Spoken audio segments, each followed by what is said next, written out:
Hello, everyone, and welcome back to another Watchalong. Been a couple of weeks since we've done one, so it's been good that Crows don't have a Thursday night and the F1's not on. That meant we can actually do one, so which has been good. So we're back for another Watchalong. Good game tonight, actually. With fantasy-wise, we've got plenty of players in this game here. So let's run through this question before the game gets started. We've got about 8 minutes to go.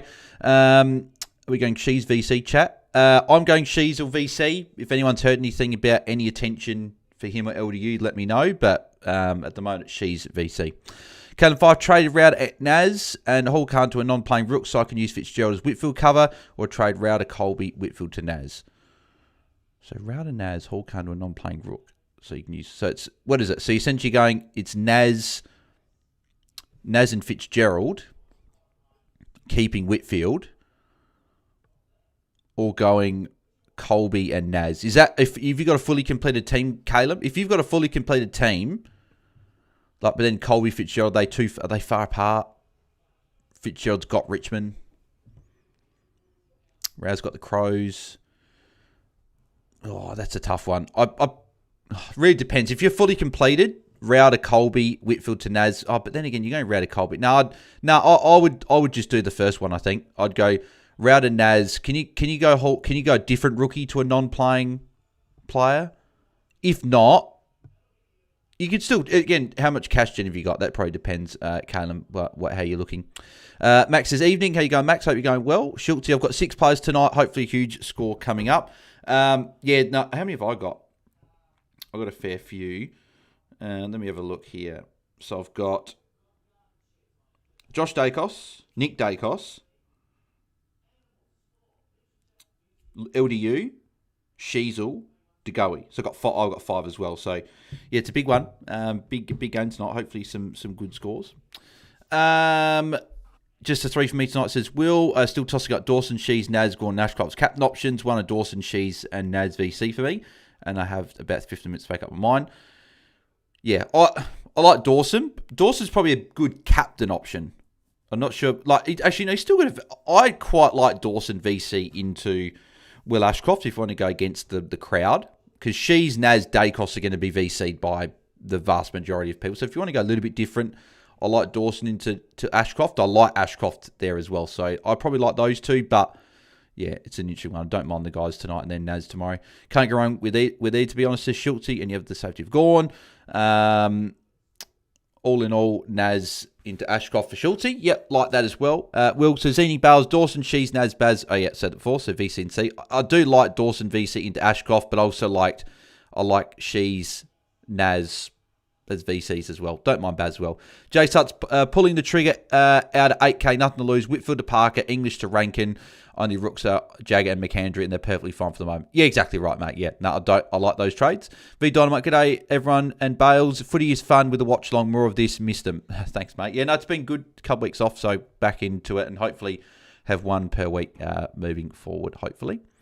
VC Dacos reckon he's on for a big one, says Elizeno. I hope so, but I do think Foss goes to him. Hey, Balesfield, Herbert or Franco, says Lee. I think I'm Franco, just with the mid-roll. Will every probably be concerned over Foss tagging and he dunks a 130 on our heads, I reckon. Yeah, probably. Will, you're probably right.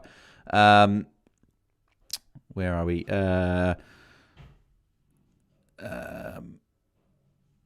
Just a bit of chat there in between people. Corey says, hey, Bales, John Ralph came out and said X has groin soreness. That's not why he's getting CBAs rather than the rules. Yeah, well, I guess I heard that as well, that we're probably looking at what? We might be able to have 3 cheap rucks next year. We might be able to have Tristan Sherry and Tim English in our ruck lines at a discount after them having tough years. And then if Ryan Marshall leaves St Kilda, goes to another team, he's got forward status. So we might have 3 rucks in our team next year.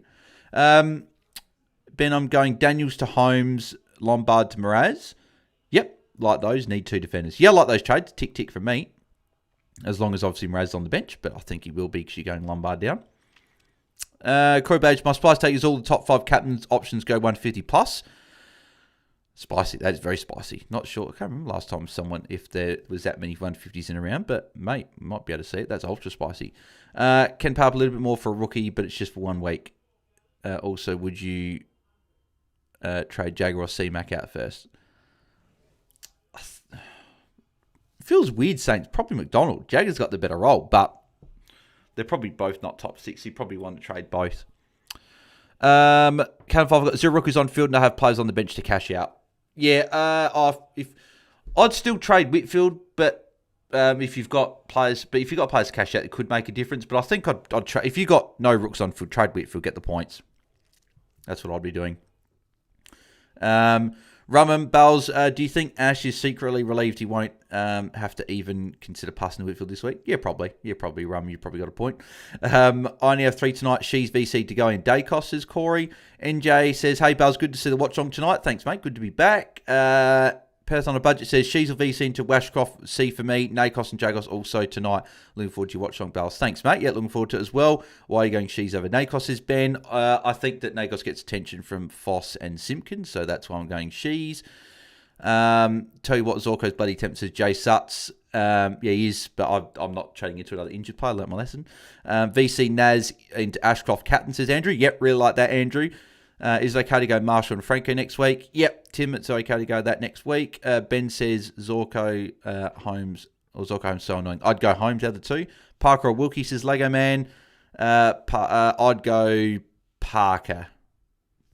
I'll go Parker for tonight. Last time I brought Zorko in, he got injured straight away, says Ben. What difficulties pies for mids for she's? They're much 4th easiest last 5 for inside mids. They're equal 9th easiest for the season. So mid tail, but easier late because they're giving up a fair few points. Spice Tag, I think Josh Dacos goes 100 plus tonight with Nick getting attention, says Lee. I think Josh Dacos actually has a good game tonight. Yeah, I agree. I changed my trades. Nothing works, says Andrew. Fair enough. Cool. I'm glad I got all the chat there. So has anyone heard anything about she's? There's not any attention. Has Collingwood said anything? I'd assume no, because someone would have put it in the chat if they did, but yeah, let me know if anyone's heard anything. Don't think there would have been. Ed Allen to go to she's or LDU. I would assume LDU, but no so far. So, yeah. Yeah. I think he goes to LDU. So starting CBA of Lipinski and Sobon would be wingers, wouldn't they? There's Ed Allen and DeGoey going to first CBA, and there's Nick Dacos. I was going to say, why is Nick not in the first CBA? But, yeah, all right. So she's is locked in there. There's a VC. DeGoey's there. LDU's there. Josh Dacos is there. Yeah, everyone's there. Cool. Alrighty, well, we're about to get underway for some Friday night footy. Good game coming up here. Hopefully a good watch along. Hopefully some good scores. Also, watch to go as a trade out, playing more forward late, says NJ. Yeah, no, good point. Yeah, something to watch for sure. Hopefully my boy Swelling has a big game, says Ben. Yeah, he's been playing well. They'll go to LDU. We'll set the CBA. We need some Bells crash outs tonight, says Lee. No, we do not. Can I get Hill? I like him, says Tim. If you like him, yeah, go for him. I like Hill as an option. Allen to LDU looks like, says Will. I'm targeting Dacos, Daniel Sheasel. Allen next to LDU. Nacos on She, says Will. All right, here we go. We're underway for some footy, and LDU tackled straight away by Ed Allen. So Ed Allen is going to LDU, unfortunately, and I'm an LDU owner, so LDU is probably not going to do particularly well tonight. And there's a Josh Dacos kick, first meaningful touch of the game. So Zerha's in defence again, so they love switching this role back and forth all the time. There's Colby helping in defence. He gets a kick there. Josh Dacos spilt the mark. That's unfortunate. Hopefully LDU, if he's getting tagged, can get some tackles.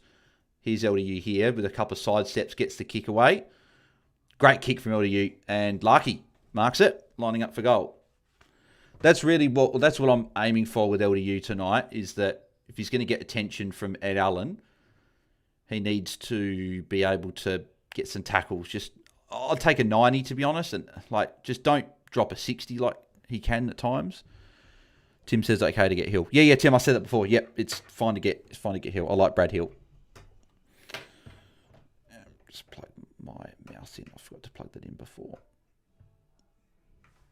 And Larky kicks. No, he said, how's he hit the post from there? That's a shocking miss. He's like 15 metres out. Should not be missing there.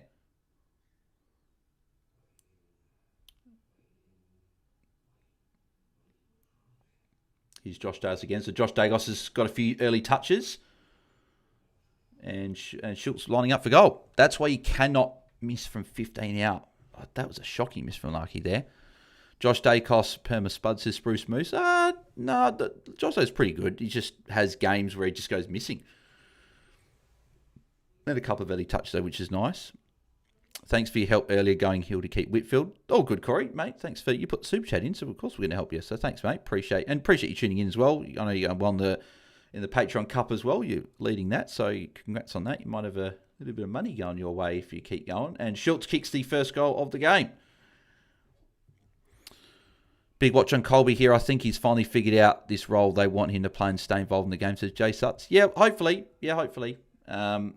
I'm not sure I'll go back there this year at the moment. Maybe as a 23rd. That would be something I would contemplate. But it's pretty much for me at the moment. It's either going, say, a bench rookie to Colby as a defender forward loop, or go like an LDU Walsh type player to like a Baz, right? That's probably my next big move. Getting Baz hopefully next week. That would be the plan. Like the ruck as well, when TDK's back, will be something I'll be needing to fix up. But yeah. Ferdy starts hot. He always gets 85 plus. Had him all year, says NJ. Yeah, well, he had like what Dick Dagos handball, Jordan DeGoey kick from the clearance. Like, he was on 40-odd points at quarter time last week, and he only just got to the 100. It's like he really slowed down after that. So that's just LDU, right? Like, he doesn't usually go absolutely massive, but hopefully he can. Well, what a spud, like I said, Schultz. He went Cade Dane last week to try and be different. Geez, lucky, what's going on with him this year? Yeah, his kicking's not been very good. There is a lot of players jostling to try and break tags and get people out the way, which is quite funny. There's Shees with a kick.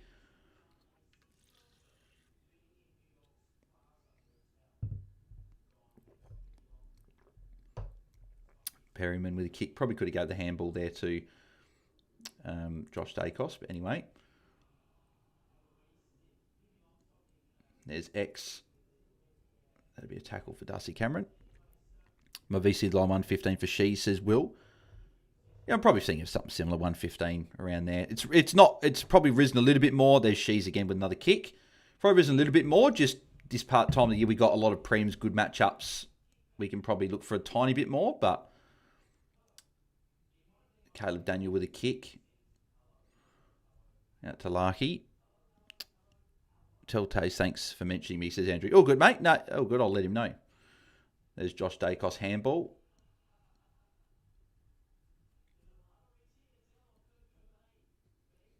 Come on, LDU. Didn't get there for the tackle.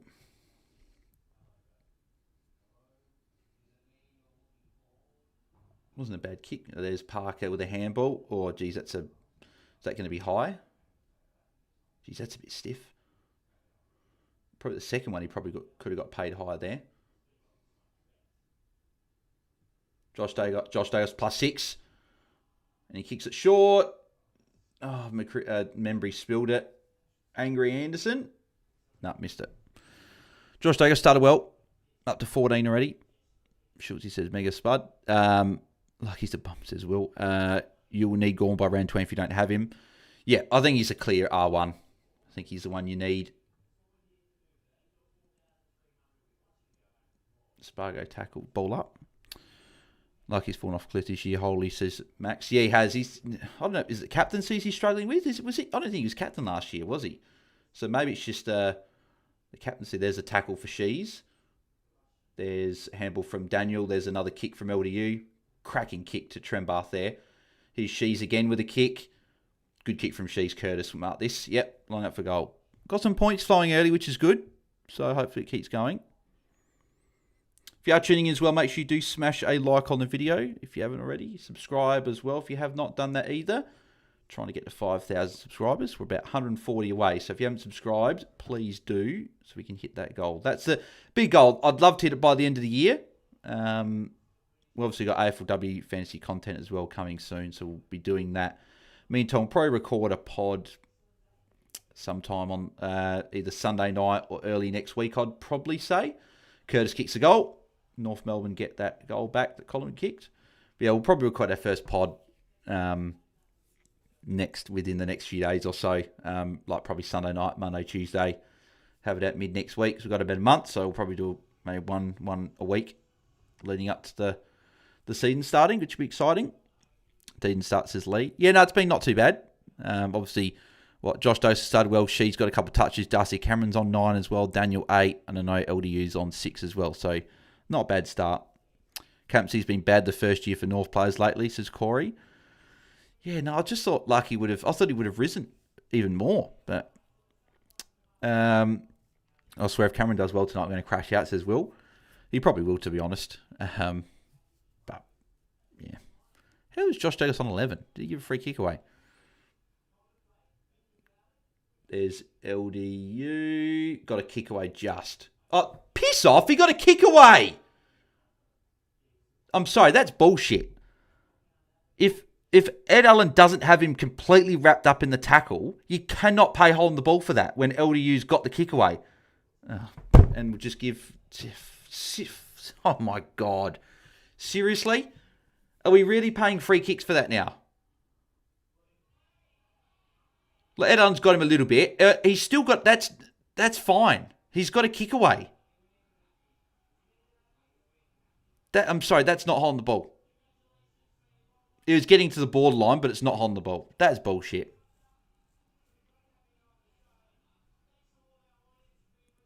Over under 0.5 times commentators say UDO instead of LDU. Yeah, probably it will happen once.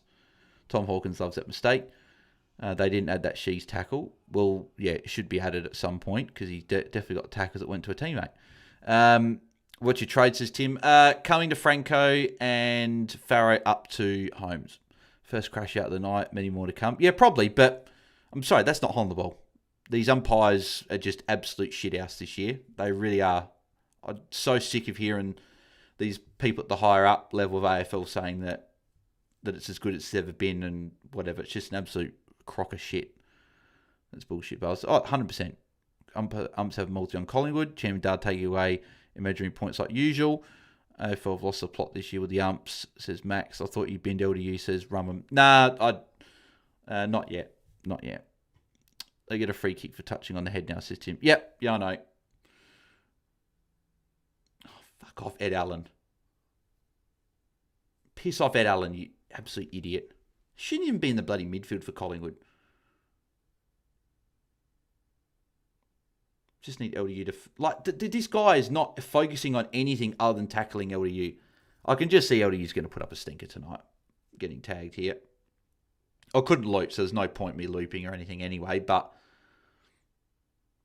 Like LDU's got his hands to the ball a fair bit. It's just that he's just not getting touches because this idiot Ed Allen is just bloody flopping on top of him every time he gets and just tackling him. There's Shees with a kick.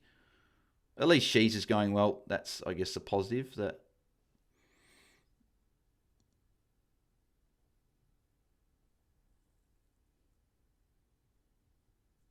Mark Dylan Stevens.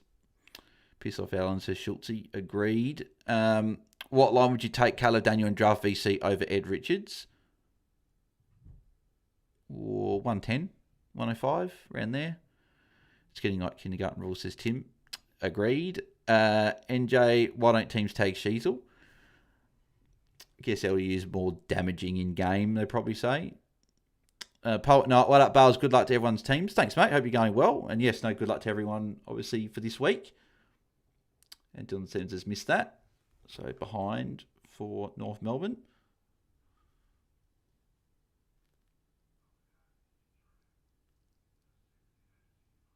Jerry, how short? Why are we going short to Billy Frampton, of all people?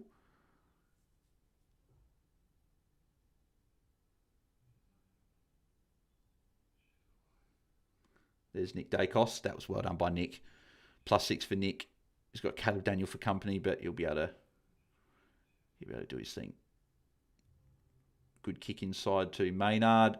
Here's Swaddling with a kick and hits up Pendlebury. Pendlebury lining up for goal. So who's not started well? So Ed Allen, of course, has started well. 5 tackles. He just keeps tackling LD all the time. Shees has already had his break, so he's already been off. So they have added that tackle back to Shees, which is good. So he's on 16, obviously. Darcy Cameron 12, Dacos 11. So they haven't added the mark for Josh Dacos. Josh Dacos marked it. Unless they called not 15, but that wasn't a short kick, was it? I didn't think there was any complaints that was there. So Nick's on 10, Parker on 9, Caleb on 8, Cherry's on 6, and Parker just got a mark there. Went for a kick. Houston 6 as well. Colby 3, DeGoey 3, LDU 3. Yeah, so LDU's on 3. Obviously had the 2 kicks, but obviously got caught holding the ball for not that one not long ago.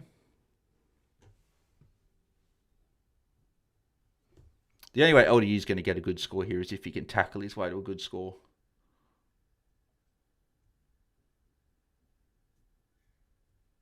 He's got She short.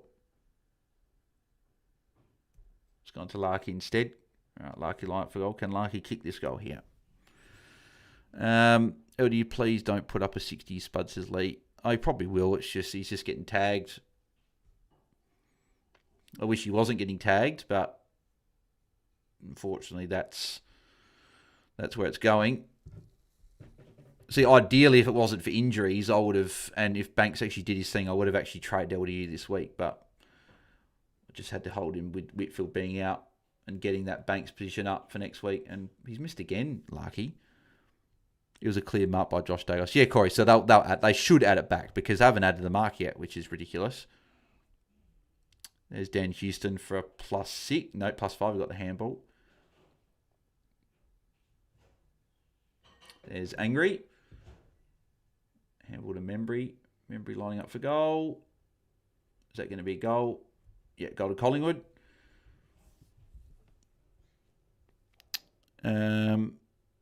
Kick it to Newman. You spud. Piss off. So Pete says Will. Piss off. Cowan says Schulte. Do go getting the Petrarca treatment, says Lee. Love watching Billy Franklin get upset, says Max. This game feels so damn slow after forever. Swans first quarter yesterday. Yeah, it does. Yeah, it's quite a quick pace, but not many goals in the first half last night. But certainly after half time, it got going, and then obviously Freo just completely kicked away. 15 goals and a half footy is massive. The only thing I don't get with Collingwood is, as you said, who was it that said Petrarca treatment for the goalie? Lee. I don't understand why Collingwood have moved to De Goey more forward. It doesn't make a lot of sense. He's playing so well in the midfield, and they've moved him forward. And they've really moved him forward for the expense of bloody Ed Allen to tag. Like, I don't really think tagging's that big of a priority that you need to be moving out his Shees if you can get a disposal away. No, you just got a handball away. No. What's with these umpires now? Why are we paying? Why are we doing a ball up or paying a free kick after like 2 or 3 seconds? But yet there's sometimes with these rolling mauls where they just let it go and let it go. But apparently, when a player gets the ball, if they don't dispose it within a second, they're like, nah, it's a ball up or a free kick. Like, again, the consistency's laughable from these from umpires week, from really quarter to quarter, game to game. It just doesn't make any sense. There's Colby with a kick. Good kick to Zerha.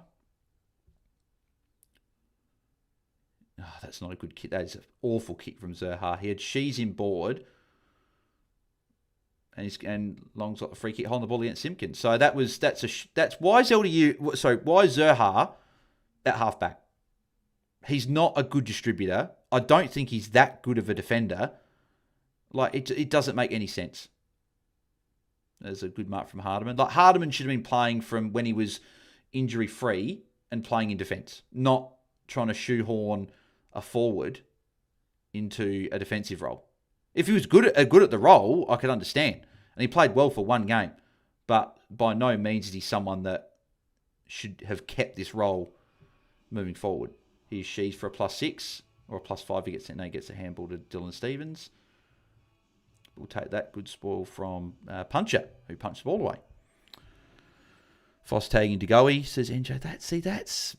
If he's doing that is really strange. De Goey's like the same as track right now, says Will. Tim, can I join your head-to-head league? Any tips for AFLW? We'll be doing pods for that, Tim, for AFLW stuff, so we'll be able to answer all questions there, and the code is already out on the socials for the AFLW League, so make sure you join that. That'll be a tackle for Shees. So She's started well. I'm glad I put the VC on him. Actually, did I change Captain's Challenge with him back at number 2? Good intercept by McDonald.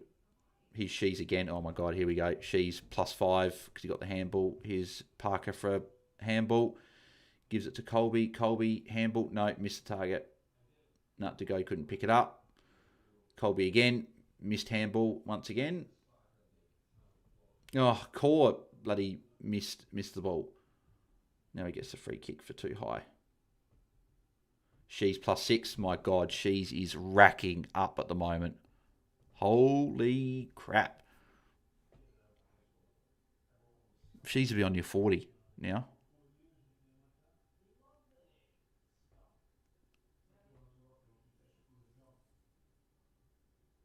Simpkin. Trembath. Here's Larky. Can Larky finally get that goal? Oh my God, he's missed it again. What's he doing? That's 2 posts in the first quarter and 2 of them have been gimme shots. What is he doing? He's in the goal square. Or just outside. That is pathetic. My God. Houston got a +6 in that passage as well, by the way. That is pathetic.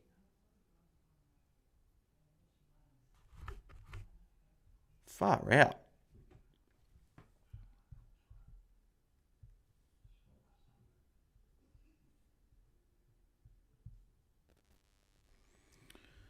There's Nick Dacos with a handball. I think that... Was that a tackle from LDU? Not sure if that'll be paid or not. But he did sort of go to tackle Nick Dacos and he missed his touch. There's Parker for a +6. Parker's going along okay, I think. Oh, he's not on the top page at the moment, but I'm sure he'll be there soon. There's Cooper Harvey.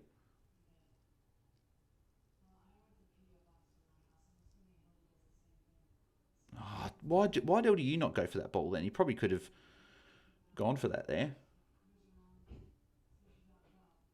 Here's Puncher. Just has been a bit quiet since the first bit. He looked pretty good early, but he's hasn't really seen it since.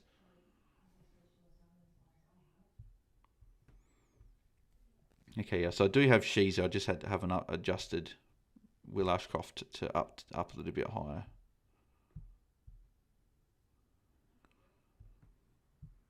Alright, so it's adjusted now. Free kick to Dylan Stevens. He had Simpkins short and he's gone long to a contest. He's gone to Maynard instead. Lucky you got LDU short. No. So that's just a silly kick. Oh no, it's 50.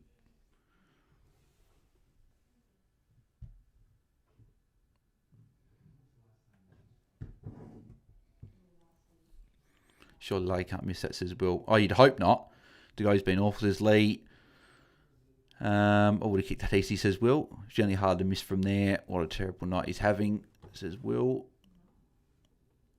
Like he's so bad. Cheese equals pig, says Will. I'll be getting Rob Marshall's my Arto and trying out McAndrew, says Andrew. Rampy free wasn't a free last night and in the goal square holding the ball should have counted. It's crazy what umps think. Yeah, Cora, I agree. Anyone got any good sneaky AFLW pods? Well, besides ours and free kicks, Poet Nolan, I'm not sure. I haven't actually looked if there's many others, to be honest. I'd have to have a look. Piss off Houston, now he wants handball receive, says Schultzy. Pies of it's been shockingly good, to be fair, lately. I thought they were going to average like 65. Cool, alrighty. I think I've caught up mostly to it. Can't believe he was 73 goals 24 a few years ago. Yeah, no, cried. It's crazy as well. NJ says, how can LDU to go be tagged far out? I was convinced they'd go to Sheets tonight as they went Nando last week. Digo's been awful, says Lee. He was arguably the most reliable set shot in the comp last season, says Will. I still think Darcy Fogarty's the most reliable set shot, but or at least one of anyway. But no, Lucky was definitely up there for sure, but he just hasn't been lately. There's LDU with a handball. See what I mean? So he did really good work there, but all he gets is a handball for that. And if they didn't add that tackle, he's only on 5. Nick Douglas ran into the mark, says Corey. Nick Douglas +15. Liam says, my league opponent put their VC and C wrong way around, has raw dog C on Shees, I'm scared. And then Will says, to go, we vomit. Still got 5.5 minutes to go. Still plenty of time for points to be had here. Foss is definitely on Nick Dacos at the moment.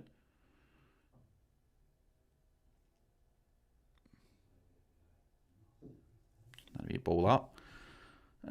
Do people actually have to go eat Lol? He's always been the biggest trap ever since I was in. I think the trade in was good because I got him at there's Shees or handball. I got Degoe when he was 710k or whatever, and I've got good scores since, and he's gone up a fair bit of money. So I guess if you paid 900 for him and he's doing this now, then it's not as good, right? But there's Darcy Cameron, seriously. So he's going to be on about, he'll be near 20 points now, I think. And he's going to get, oh no, Pendlebury goes back to side bottom. So where's Josh Dacos in these little chips here? This is where normally he's going, oh, hang on, he might get it here. Here we go. Yep, Josh Dacos +6. Yep. Side bottom certainly made him work for it, but Josh gets the +6 there. Hopefully they add that mark as well from Josh earlier, and he gets that. So he should be on 20 points now. Darcy Cameron couldn't take the mark. Come on, LDU, mate. Where's these tackles? She's is getting tackles. That won't be. See, for me, that's where the tackle should be counted. She's then. He's tackled out Allen in a 360. The ball was just flung out and luckily gone to a teammate. That shouldn't count as a effective disposal. It should be a tackle counted. There's Nick from the pocket. Oh, don't tell me he's kicked it from there, has he? No, he's missed it. Thank God I tried to go out, says Andrew. I got to go out the Eagles game. Yeah, no, I was the same, Will. I got him for that game as well. Gee, he sat that on Paul Curtis's head there. Not a good kick from, don't know who that was. I think it was Harvey. But best trade in for the year up to last week. Foster says, my trade outs Walker and Watson to Mraz and Ginnivan. Yeah, don't mind that. That's my pet hate in AFL Fantasy, Bale says Will. I've got a lot of pet hates, to be honest, in fantasy, but yeah, LD is just not going to score well, is he? He's just not going to get there. Just got to hope he can scrap his way to an 80. There's LD with another handball. She's got the handball in there as well, so she's up to 40 points already. There's a tackle for Josh Dacos. Good stuff, Josh. Well done, Josh. So she's up to 40, going along very nicely. That was well done by Josh there. Didn't get into his back. Didn't get him high. Blamire should have handballed it behind you to LDU.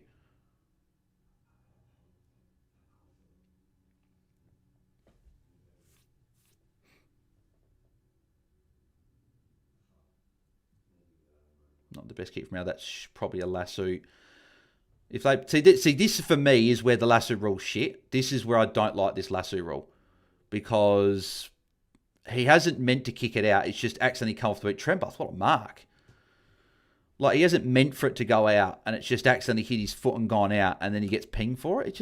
It's a shit rule. They need to adjust it. It needs to be if the player has like got away a legal disposal and they've like meant to kick it or meant to handball and it's gone out, it's a free kick. Whether they've handballed it out from a tackle and it's trickled out, that's fine. But these ones where it hits the foot and goes out, they need to adjust it and just not pay them.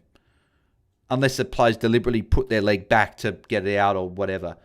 But yeah, Trembath, Golson, North in front. They need to adjust it because it's bullshit when these players get pinged for it accidentally coming off a boot. If it goes out in the full, fair enough. That's always been the rule. But if it trickles out, it's not a free kick.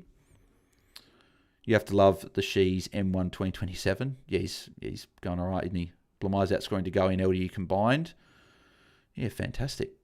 Great Mark says, Max, what's Darcy Cameron's score? Is he okay? Yeah, he's going okay, 25. It's going along nicely. So we've got Shees up there. To be honest, Shees is the only one really going all right at the moment. Like, Darcy Cameron, if you got him still, Zerha, a lot of people trade off of now. Well, no one's really got him anymore. And all of them, it's like Larky, Simpkins, Stevens, Sidebottom, Allen, Schultz, McDonald. Like, they're all maybe draft, if not, they're on the scrap heap. So no one's got these guys in classics. So it's a few players going well, but not the players that we want going well. Come on, LDU, get a tackle here, mate. No. Nick gets the kick and kicks to Pendlebury. Good clearance from Nick.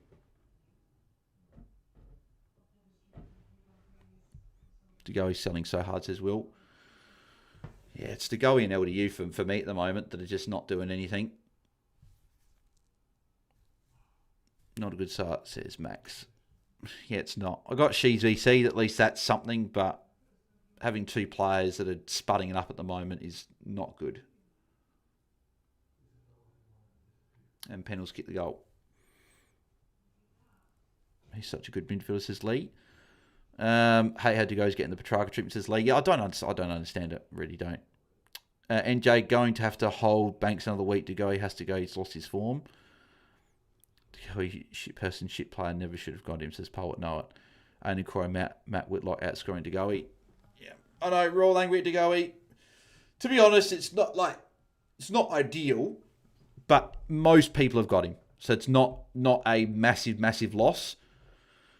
For me, LDU's worse because LDU's are unique, and if I'm only going to get a 60 from him or a 70, that's giving up 40, 50 points probably this week already, and on a Friday night. So I just need LDU to scrape his way to an 80. So like LDU's not even trying to get any tackles. Like how did he get like 8? How did he get like 11 the other week? He just doesn't look like he ever wants to tackle. Like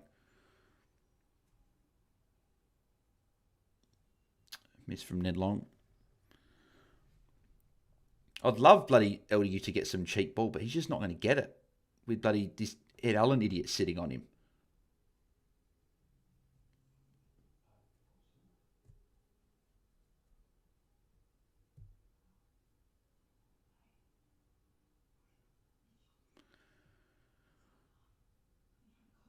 Bloody Ed Allen. So he's tackling now Foss, who would have given the ball to LDU there.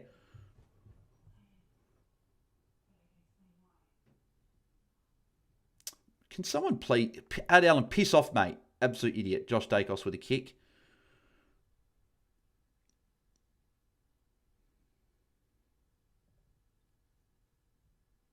That is an awful kick from side bottom.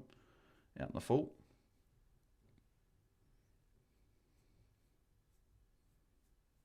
Is that Jeremy Howe on the bench? Getting some work on the groin, I think.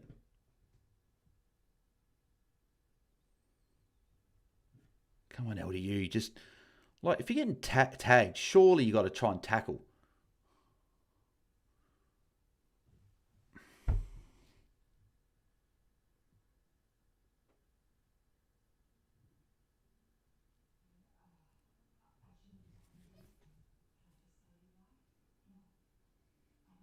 See, Ed Allen again. Can, like, this guy piss off? Like, and then he pushes the guy into the ground. Piss off, mate.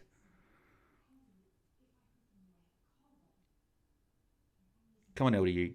That's high.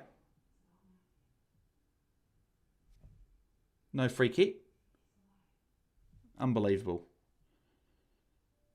So LDU gets pinged for holding the ball, apparently, but... Oh, my God.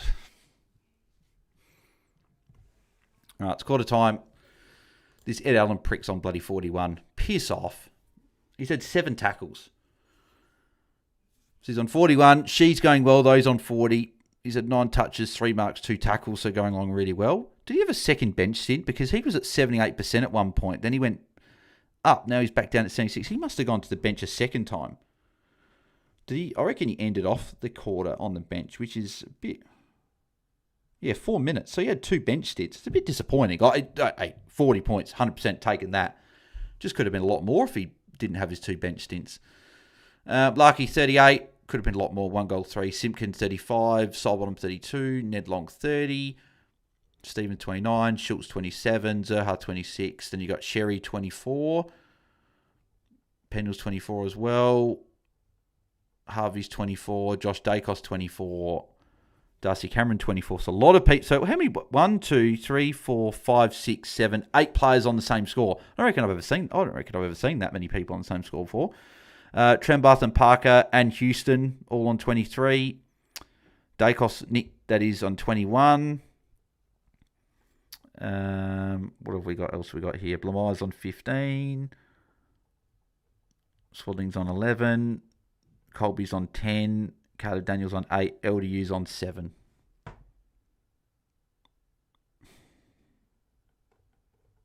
He's had 4 disposals. And Degoe's on 3. He's had 1 kick.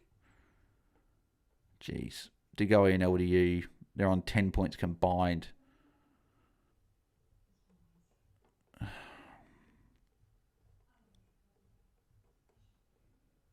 I need LDU to do his best Andrew Brayshaw impression from last night. Just get himself to a respectable score. Like, seriously, my God, why can't my bloody pods ever just, like, keep going well? Like, and there was a bloody option that I had of trading Whitfield this week and LDU, playing Banks and Farrow and getting like Lockie Neal and Parker, or like Ashcroft and Brad Hill. Oh no, that was trading Walsh, to be honest. No, yeah, it was trading Walsh, not LDU. Oh well. I just shouldn't have gone Baz to LDU in round 15 the week that before Baz's bye when he missed 2 weeks. So I got a 60 from LDU, didn't even count for me. Then I got 2 decent scores. But if he just puts another shit score again, it essentially just meant that it was just a wasted trade. To go, he can do, like Josh Dales last year, can do 20, 30 points a quarter. Yeah, no, for sure, Corey, he can. Yep, for sure. And get a reasonable score. Ed Allen is a prime example of a player that has no skill, so has to resort to being a tagger. Good for nothing, says Schultz. Yeah, I just hate that. I just hate when teams tag. Like, it's no fun for the game. The best players get shut out. Like, and I know the best players should be able to beat these tags, but the thing with these tags is these players don't give a shit about the ball. They don't care about the ball. They don't care about the game. All they care about is their opponent and making sure their opponent doesn't do anything, which is just, I don't like it, but it is what it is. It's part of footy. To go in LDU, spew, says Lee Everett. Corey, 7 tails for Allen is already. Will, last thing I needed was to go doing this. Got enough problems already. Cools, so you're a Roos fan. No, I'm a Crows fan. I'm a fan. I've got LDU in my fans team. That's why I'm annoyed. OMG to go, he says Minamoto. Cannon 5. I should have traded LDU and not Rao. Spruce Moose, Noah Anderson got destroyed by Ed Allen last week as well. Yeah, but he's able to save his score, though. I don't know if LDU is that type of player that can save a score like the way that Anderson did. Well, my season's over after that quarter, says Schultzy. Tim, any AFL players are locks? Any help, please, says Tim. I haven't had enough of a look at it, Tim, to give you any locks or anything yet. As I said, we'll do a pod next week. Tune into that, and we'll give you. We'll chat about it through. Me and Tom will chat it there. User says, hi. How you going, mate? Hope you're going well. Corey, so glad I traded short last week as now injured. Yeah, mate, nicely done. Like Nick's getting tagged at least. He's on 21 LDU. Do something, says Lee. Andrew, if Nick Dacos keeps falling, I'm considering to trade him out. Oh, no, Andrew, definitely don't do that. Definitely don't do that. He's the highest average player for the year. Elizondo, Bont got tagged to 28 this season. Even the best players get tagged to terrible scores. But that's the thing, though. That's why I don't like trading in these guys that no one tag targets unless it's like a Nick Dacos. So I don't know why I went LDU, but I could have got Parker the same week, which would have been real handy, but I didn't do that, unfortunately. Rumham, I trade out of LDU even with his gold mile. He's so hard to watch around clearances unless he randomly goes mental with tackles. NJ, Pies dropped tag last quarter. Only way Nando saved it, says NJ. ZH, when Pies players are looking to kick to Pendles up forward over to go, you know it's going to be an ugly night. Yeah. It's what we always do, right? We can never have a watch along where everything goes right. There's always got to be someone that spuds it up or multiple players that spud it up. So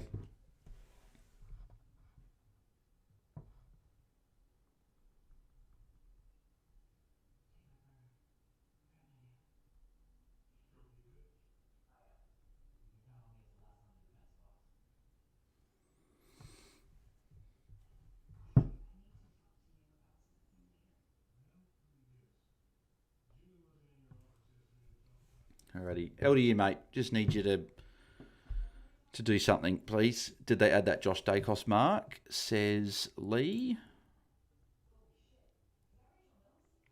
No, because he should be on 27. I forgot about that. Why have they not added that mark? It was a clear mark. I really don't understand that. Really don't. Anyway, about to get the second quarter underway. Ed Allen staying next to Simpkin. But he'd probably still go to LDU around the ground. Apparently Blamires is injured on the app, says.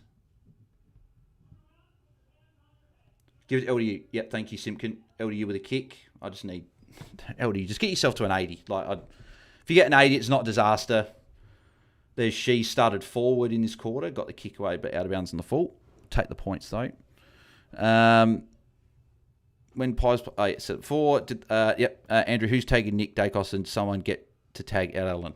Yeah, no, so it's a good point, actually. Someone tag the tagger. Someone needs to go and tag Ed Allen, who's tagging LDU.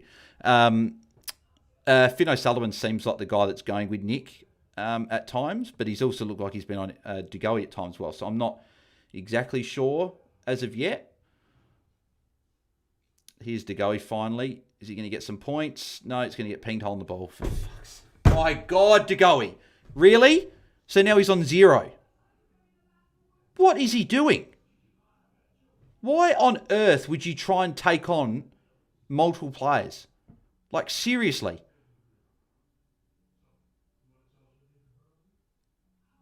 Like, he's just, oh my God, he's just cooking your score. Seriously. So there's Blamires. Oh, okay, so that was a heavy tail from Crisp there. So is he getting a HIA?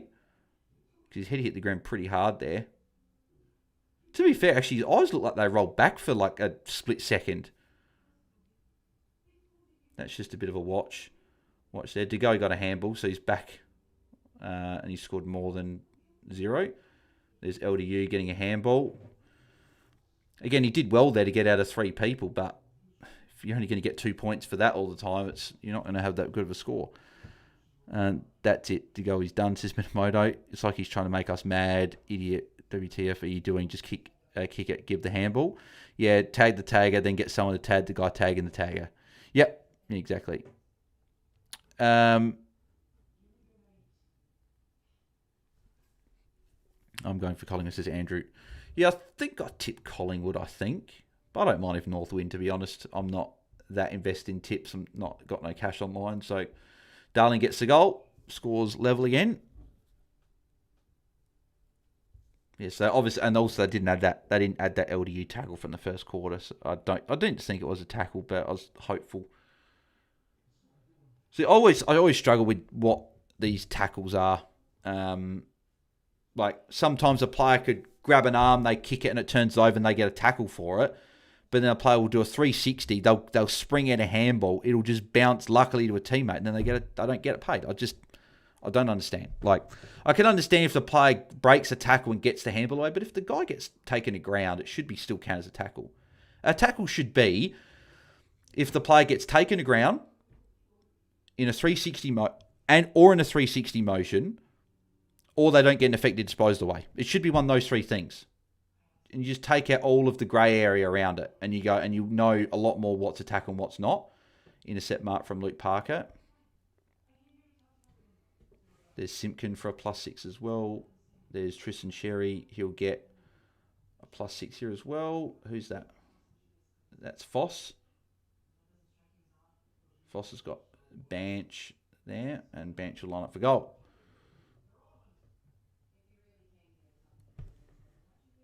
Up the Kangas Knight, says Corey. Old Banch lining up to put them in front.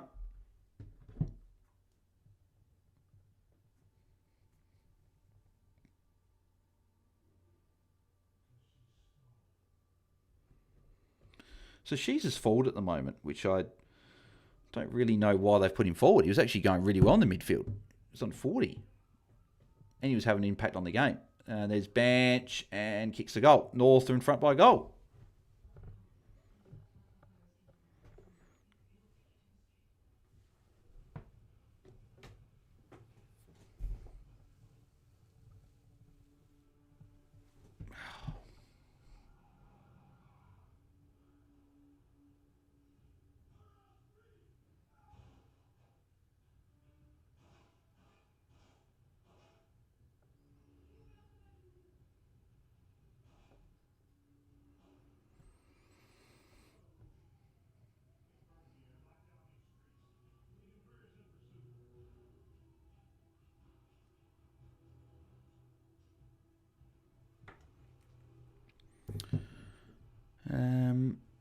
Why can't we have one good watch song where everyone does good, says Lee? Mate, I say that every watch long. We just don't.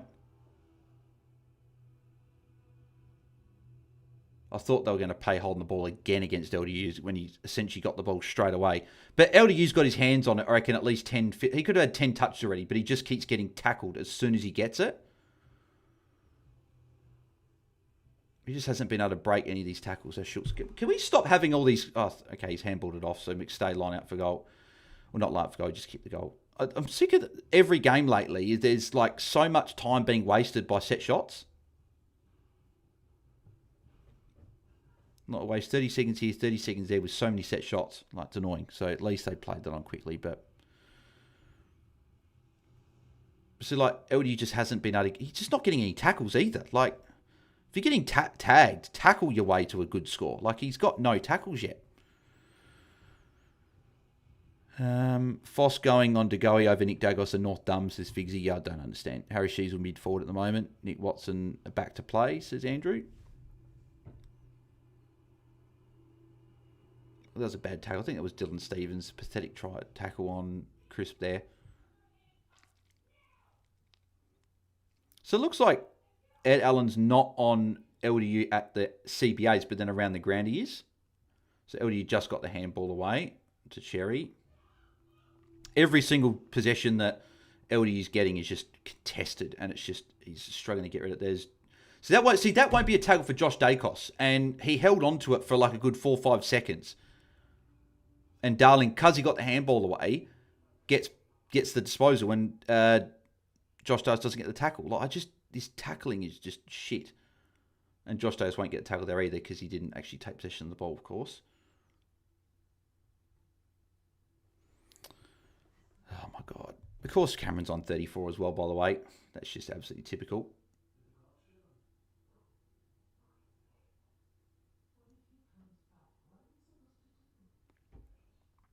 Puncher with, is that no Ned Long on the tackle? Cameron scoring well's funny, says Spruce Moose. Houston Spud says Will. DeGoey Spud, Cameron Spud, Allen Spud, any more Spuds? Yeah, there's a lot.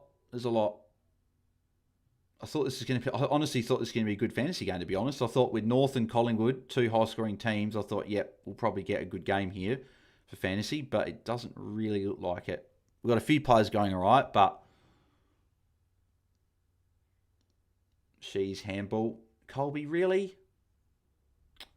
Colby just stole that off of bloody LDU there, and he kicked it straight to Darcy Cameron. Seriously? Perryman's got DeGoey short, and he's just ignored him. Yep, cool. Here's DeGoey with a kick. Good kick to Schultz.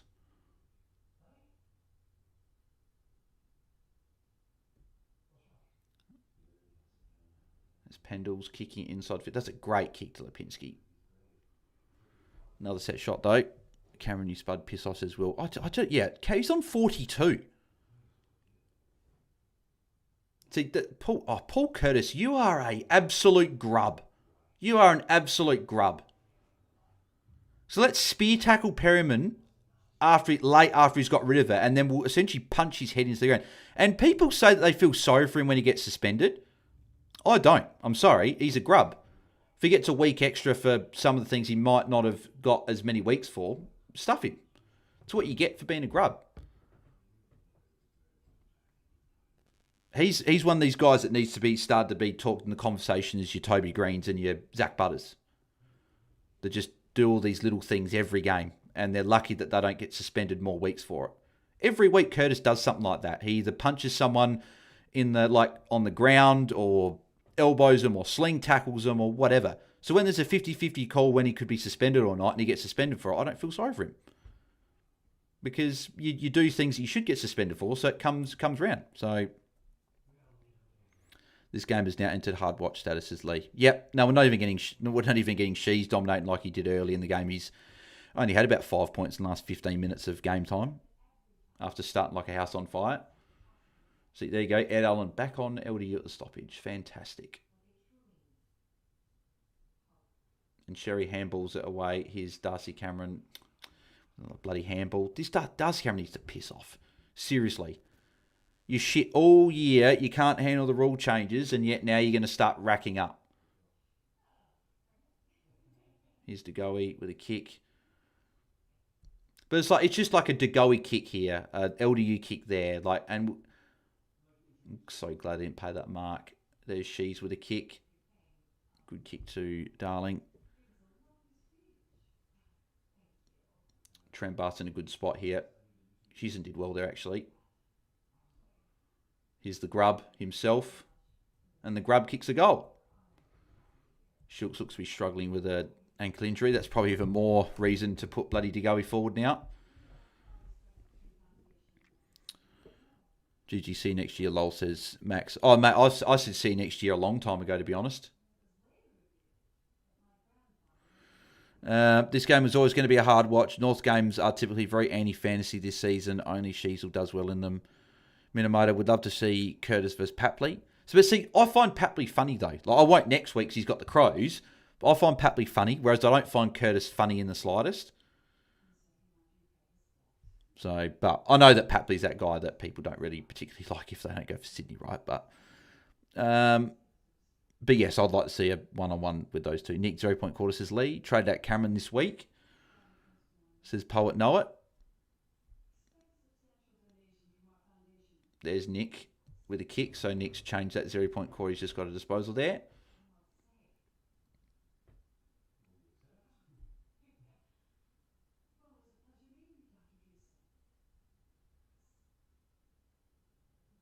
That's high. That's as high as you can get. Zerha, that's just dumb. Like, you're lucky that you didn't get that reverse then. Like, he's just essentially launched onto, I think that was Puncher or Buller that tackled him, and he's just like launched on him. Like, if you punch him in the face, you reverse the free kick. It's just dumb. Come on, Josh, get a disposal or something. So he gets a tackle, but it's not going to... that might... I don't know if that... Do they count as tackles? Where a player tackles someone, they get the handball, it goes to team it, but then it just becomes a stoppage. I think that counts as a tackle. Papley's Gold says Rumham. Evening Bell says Chris. How you going, Chris? Hope you're going well, mate. Cherry's got to put the boot on. Come on, LDU, man. Just somehow get some tackles, for God's sake. No, he nearly got a tackle there. Come on, LDU, get a tackle. Okay, that might be a tackle, possibly. I don't know. I don't know if they pay those or not.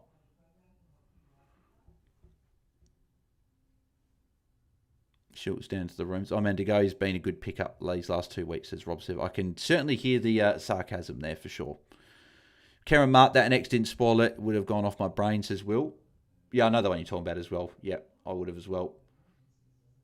See, Foss, what... Why do these players, when they get clearances, just like kick it forward without looking for a teammate? I just it doesn't make any sense to me that a player has to get the clearance and has to bang it long forward. Like, Todd Gray, we have a tag off here. Foss versus Allen as an owner of Nick and LDU not liking this. No, I'm not either. And Todd, I know you're going quite well as well, so I'm definitely not liking it. You're probably not liking this more than me. Cameron has done this before just a few weeks ago. He was on 50 half-time and only up on a 65 or something like that, says Elizeno. Curtis, Voss, Ned Long equal flog. Papley equals legit psychopath energy who sleeps with his football under his head. Yeah. That's, I like that. It's a good one. I like that one. And I could see that I could see that as well, to be honest. Totally different vibes. Yeah, Papley's Gold. Agreed. See what I mean? Like, McDonald's free on the wing there, and they've just gone long to a contest. Where was this last 2 weeks, Cameron? Where was it, says Will. Todd, keep looping Jacos and Degoe, but I'll have to take one of them here before I bring in my 23rd. The fact, Todd, that you've got a 23rd and being able to do that is pretty nice. So there's Ned Long just like pushing over Shees, which is, yeah, thanks, Ned Long. Combin, you've got LDU short. No, missed it. These guys need to know that LDU's getting tagged, so if he's got any ball that you can get to him, get it to him quickly. Stop taking 50,000 years. Colby, come on. I honestly think LDU's there. LDU, give it to LDU. Thank you. Come on, LDU, get rid of it. Got a handball away, but... Shees? Oh, bloody dropped the mark. It's a pretty shit kick as well, but... Score, that'll be out of bounds.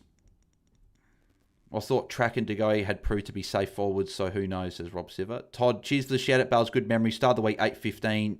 but lucky I can loop here somewhat. Wilkie and DeGoey versus Josh Dagos and Zach Buddy or Rankin. Wilkie and DeGoey versus Josh Dagos and Zach Buddy or Rankin. Well, it's probably the second option now that DeGoey's struggling, right? So you're obviously looping, so it'd be Josh Dacos and I'd probably go Rankin. Bit cheaper. Good run coming up. Good mark from Jeremy Howe there. See, Josh, mate, stop being at the 50 and actually start like leading for these like short kicks, mate. Like, Josh is short. If Frampton wants to go there, no, he's not going to go there. Of course, he's going to go long to a contest because that's what all these players do. Parker intercept mark. Like Ed Allen is just not leaving any. Like LDU just cannot get any space at the moment. Cody, get in there. Tackle, mate. Get in there. There's another kick from DeGoey. That's probably going to go out of bounds, though. Yeah. See, I don't mind. That's like a lasso. Yep, fine. That's bounced out. Cool. You pay that. Hardiman could go back to Harvey and Simpkin here.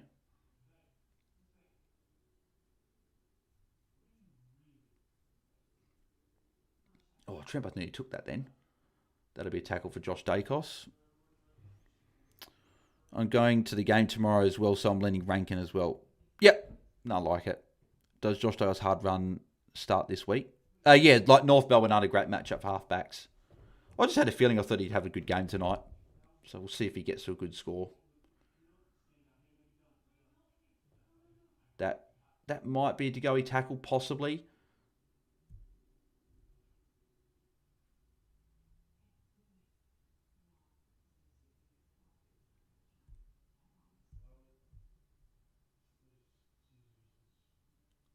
Has that been marked by Zerha?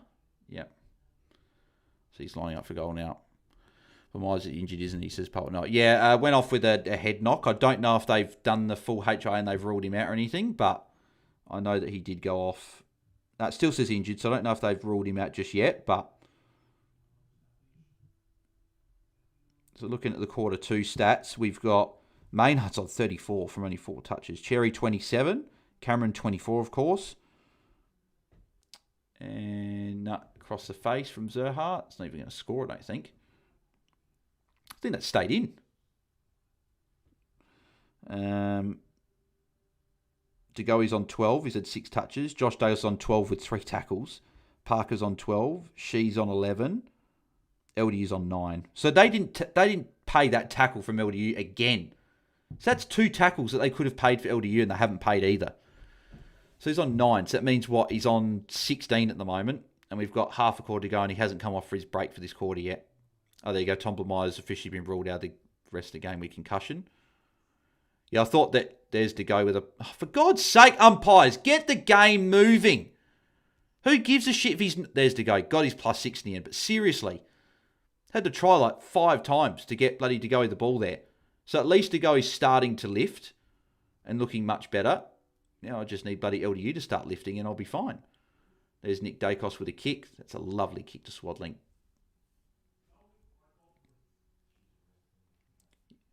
That's another 50-metre penalty. What's Comben having to go up bloody Colby for?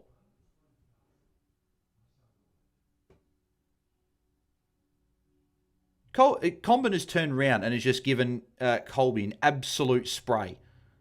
So what's he spraying Colby for?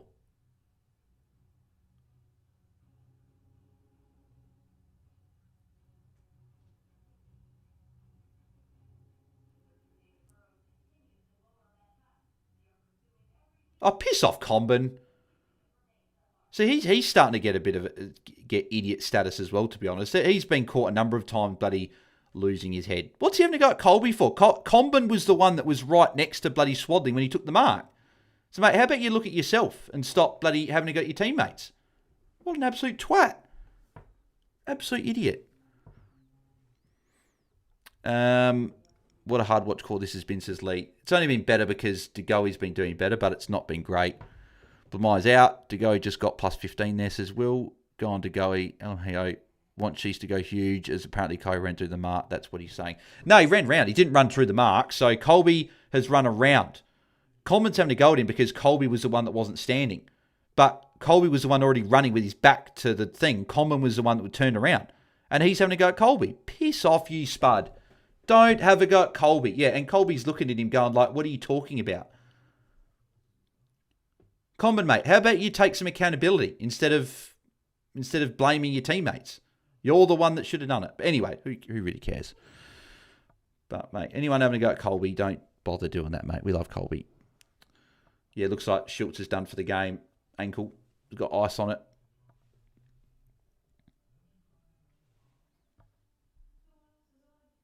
Come on, LDU, mate. Seriously, just like get like a few tackles. Like he's staying out of the contest. Caleb, give it. What are you doing kicking over your head, you small potato?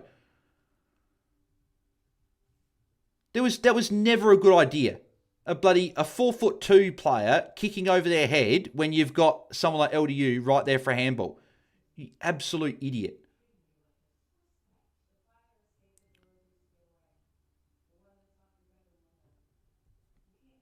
This game's shit. This game is awful. It's not going well at all.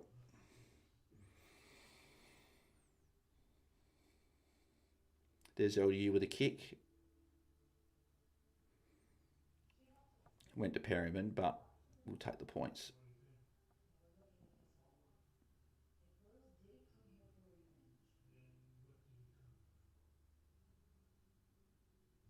So like, was that McCreary's just and Nick Dagos with a kick to Houston? McCreary just grabbed LDU after he's got rid of it and put him into the ground. Like, how's that not a free kick for holding after? Like,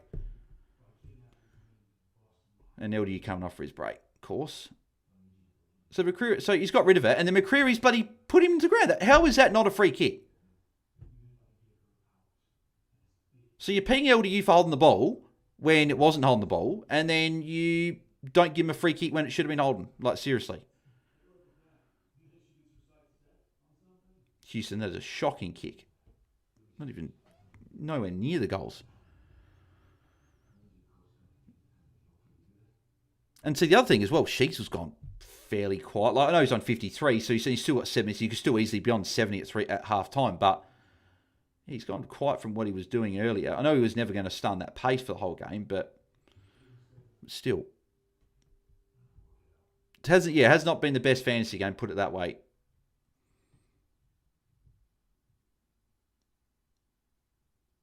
There's Shees with a tackle. So at least she's doing his thing. What's Nick having a go at Shees for? Nick, mate, don't do that. You're on the same team. You're on the same team for a lot of coaches.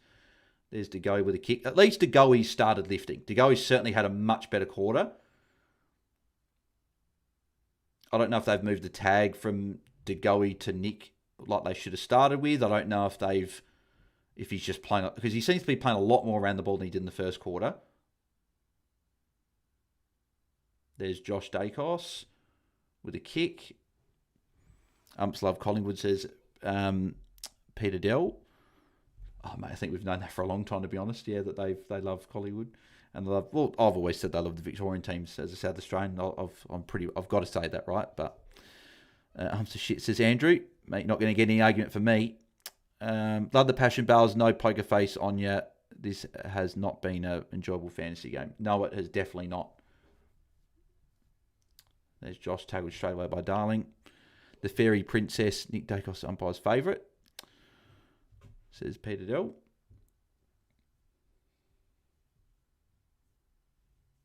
And I hate that Jeremy Howe takes every kick in. Like, the bane of my existence. I don't give a shit if he used it well.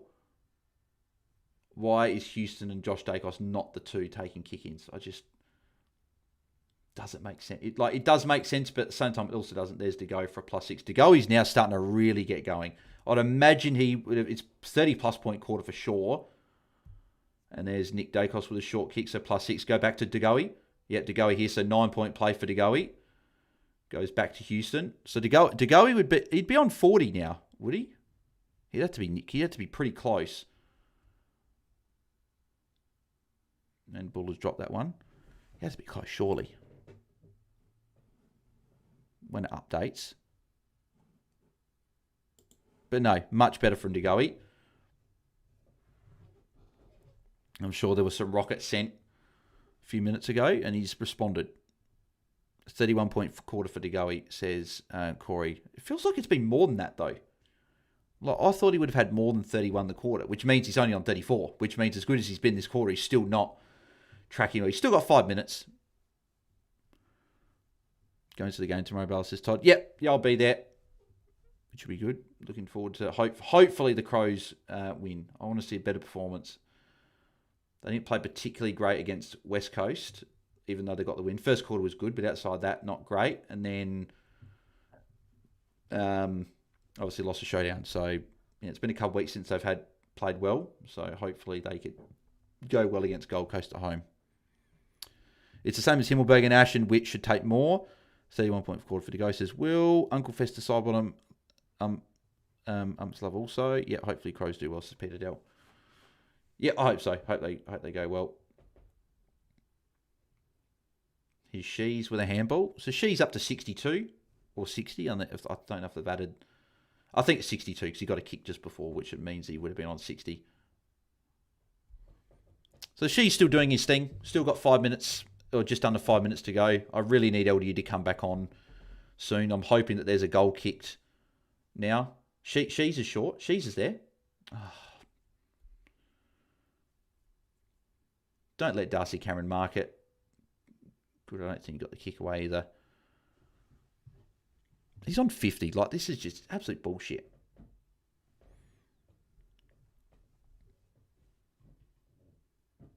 So 4.5 minutes to go now. De Goey handball. Josh Dacos handball to Nick. Josh another handball. Nick another handball. Josh another kick. That was pretty nice with Nick and Josh getting multiple possessions in that chain there.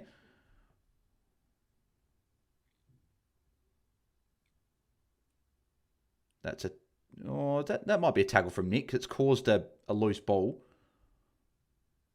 Go Shees. Shees, don't push Chris. What are you doing? Get the tackle, mate. The ball. It's on the ball. He dropped it. I think they paid advantage. I reckon they paid advantage.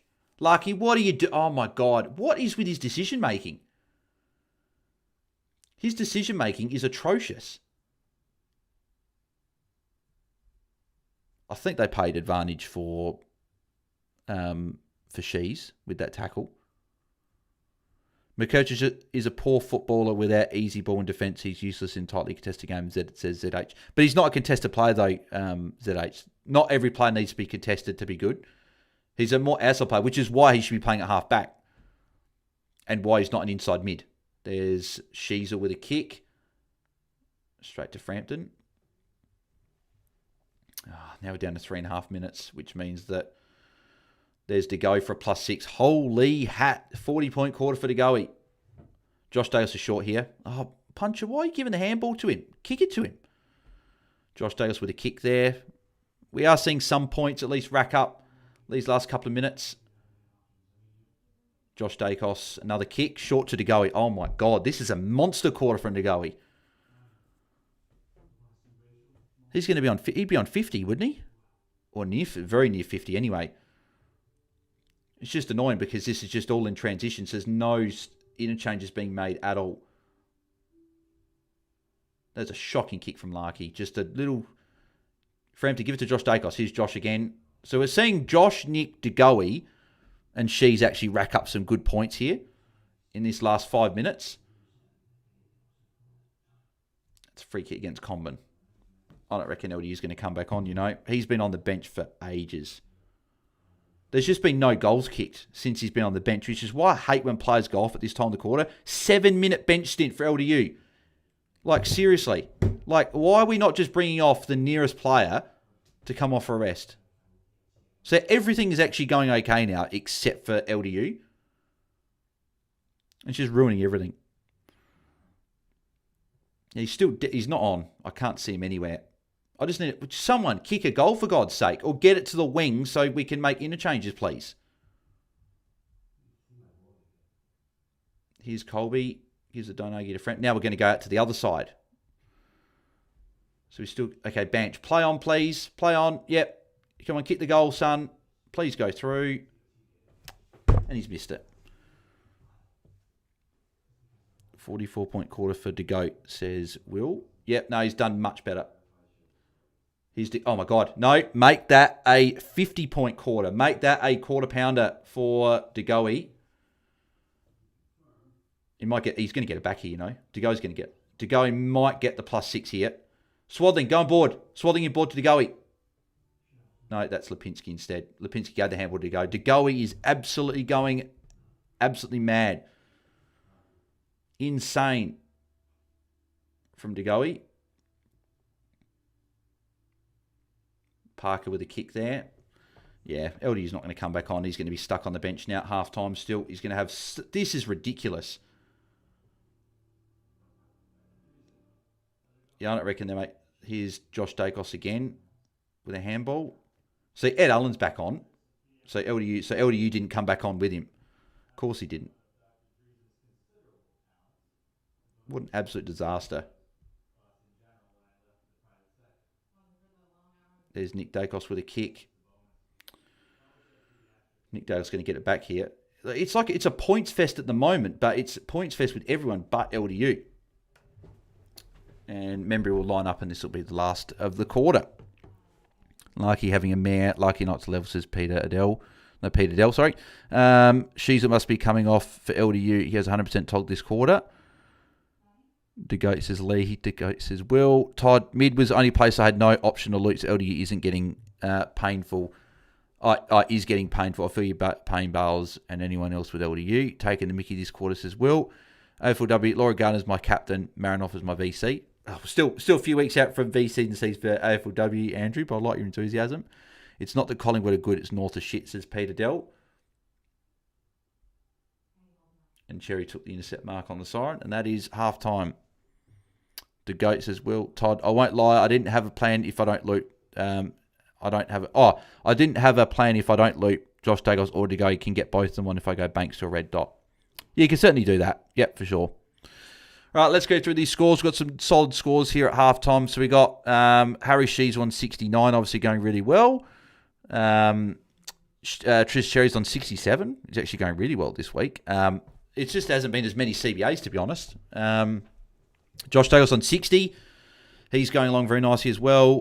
Good sort of last part of that quarter there, racking up. De Goey 56. So De Goey had a 53-point quarter. That's how you save a bloody score. Well done, De Goat. Well done. Very well done.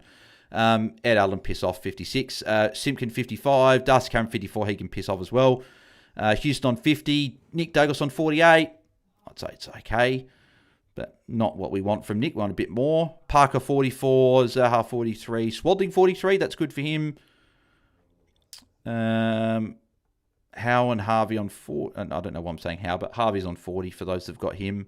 Foss 36. Caleb Daniels 35. That's disappointing in a matchup like this. He really should be doing much better than that.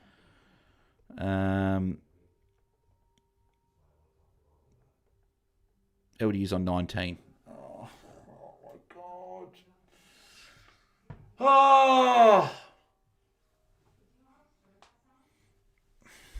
No tackles. And a 10-minute bench stint to go with it. My God. Colby's on 18. For God's sake. Seriously? Blamires obviously is out for the rest of the game on 15. So we've got guys like Spargo and Aiden Core outscoring LDU and Colby. Oh, for God's sake. So really, everything's actually going okay. Not many people own Daniel, so that's fine. It's for most people, it's probably going well. It's just that LDU and Colby, if you're unique owners of them like me, I've got LDU. I'm sure there's someone out there that's got LDU and Colby, and they're suffering because of it. But most players are doing their thing, but I certainly wish I didn't have LDU on my side, put it that way. I should have just traded him out this week. I could have done it. So LDU had a 9-minute bench stint. Yeah, that makes sense.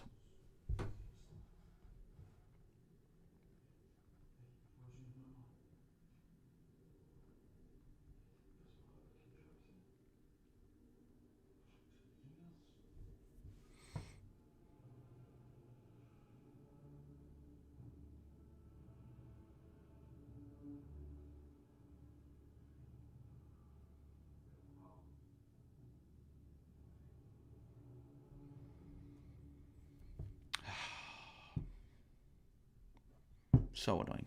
Bloody LDU. Unbelievable. Ruining my night. I shouldn't have got him. 56-point quarter for to go. Was it? No, he got 53. It was on 3 points at quarter time. But he had a -3 in there as well. So it could have been a 60-point quarter if he actually got rid of the ball and didn't get caught on the ball. Shouldn't have got Colby, says Caleb. Keep scrolling down for LDU, says Lee. So glad I never went Colby now after asking that question. Rumham, Degoe did not deserve that much. Seemed like they were just trying to get him in the game more and utilise him. No, Rumham, it was just that didn't have an opponent. He was just spare in the middle of the ground and was able to get them through the middle. Unfortunately, got Daniel and LD Poo, says Schultzy. Stevens for North is doing okay, says Peter. Henzer, geez, how about that polar opposite first and second quarters for Degoe? Yeah, so first quarter he was Hawthorn. So first quarter he was the first half of Hawthorn, and second quarter he was the second half of Hawthorn. So Caleb says should have just went LDU to Naz and Fitzgerald cover. Fitz will outscore Colby. Yeah, well Fitz will probably outscore LDU to be honest as well. So at least you're getting the full LDU experiences, Chris. No, I don't want the full LDU experience to be honest. At least Degoe gets involved in transition and works to half-back, unlike Petrarca, says Lee. Henzer, hey, Bales, think about the bright side. It can actually be quite satisfying when you put someone on your never-again list.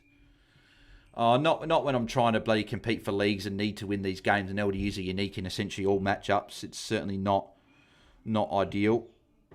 Everyone's... if I look at the week so far, Dacos, 60 at half-time. Josh, good. Nick's on 48. Everyone's got him, so it's okay. Goulden on 100, I'll take that. Sheasel VC 69, great. Degoe 56, great. And then it's just LDU 19. My week's actually started all right, except for LDU. Now, does anyone else have LDU? Okay, so I've got Jep in the Content Creators Cup. He doesn't have LDU, but he's got Fitzgerald. So Fitzgerald will outscore him there. He's also, okay, Jep's got Caleb, Daniel, and Colby. So that probably is going to cancel out there. What about my Hat Chat League? Because that's one where I'm taking it quite seriously. So my opponent's got Parker. We both got Dacos. Both got Nick. Oh, he's got LDU as well. Okay, well that's something at least. Both got Shees. Both got Degoe. So at least in that matchup, he's got LDU. But it's annoying, right? Because that could be where I'd get the advantage over him. And then what about my Cash League? Let's have a look at the fixture in that. So both got Dacos, Josh Dacos. Why has everyone got Josh Dacos now? I didn't realise he was that highly owned. He's 66%, the top 1%. So, okay, so a few people have got him now. But he had Josh Sarong. Both got Nick. I'd Errol to his Heaney. I've got LDU. He doesn't. He's got Grundy. And we've both got Sheath. And I've got Degoe. He doesn't. So, yeah, so he doesn't have LDU there. So, that's not great. But, yeah, what can I do?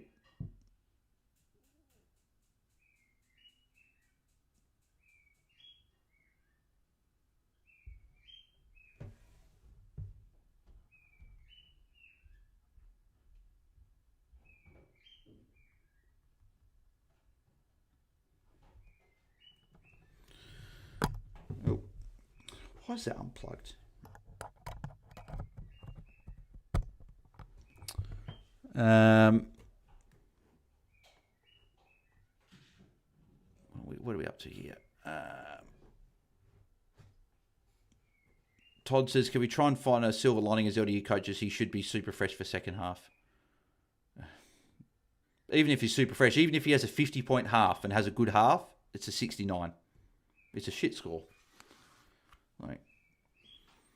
Who you versing in the Content Creators Cup, says Corey. Well, for two things. One, Corey, appreciate you asking, because I remember we got a comment recently on one of our YouTube videos saying that, the same person commented on two separate videos saying who actually gives a shit about the Content Creators Cup. Two things. One, legends like you and a few others do ask the updates, but the other thing as well is money's going to charity. So and Guesty sponsoring it. So, of course, we're going to mention the pod, right? So, anyway, Jepper this week. So, obviously, and you probably would have put that before I did that there. Who's got She's VC? Yep, I've got him VC. So, hopefully, you can continue with this and take that score. To be honest, if he goes 130 from here, he'd be sort of in the same sort of realm as your Tom Mitchells and your Dane Swans and Tom Rockcliffe, where a 3-game average of well in excess of 150. It'd be crazy if you could do that. So,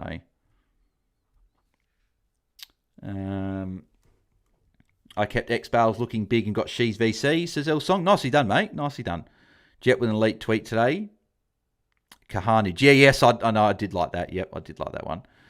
Currently into 817, says El Song. LD on 19 says, Fincals, thank you, mate. Appreciate you letting me know that my player that's unique is doing shit. Thanks, mate.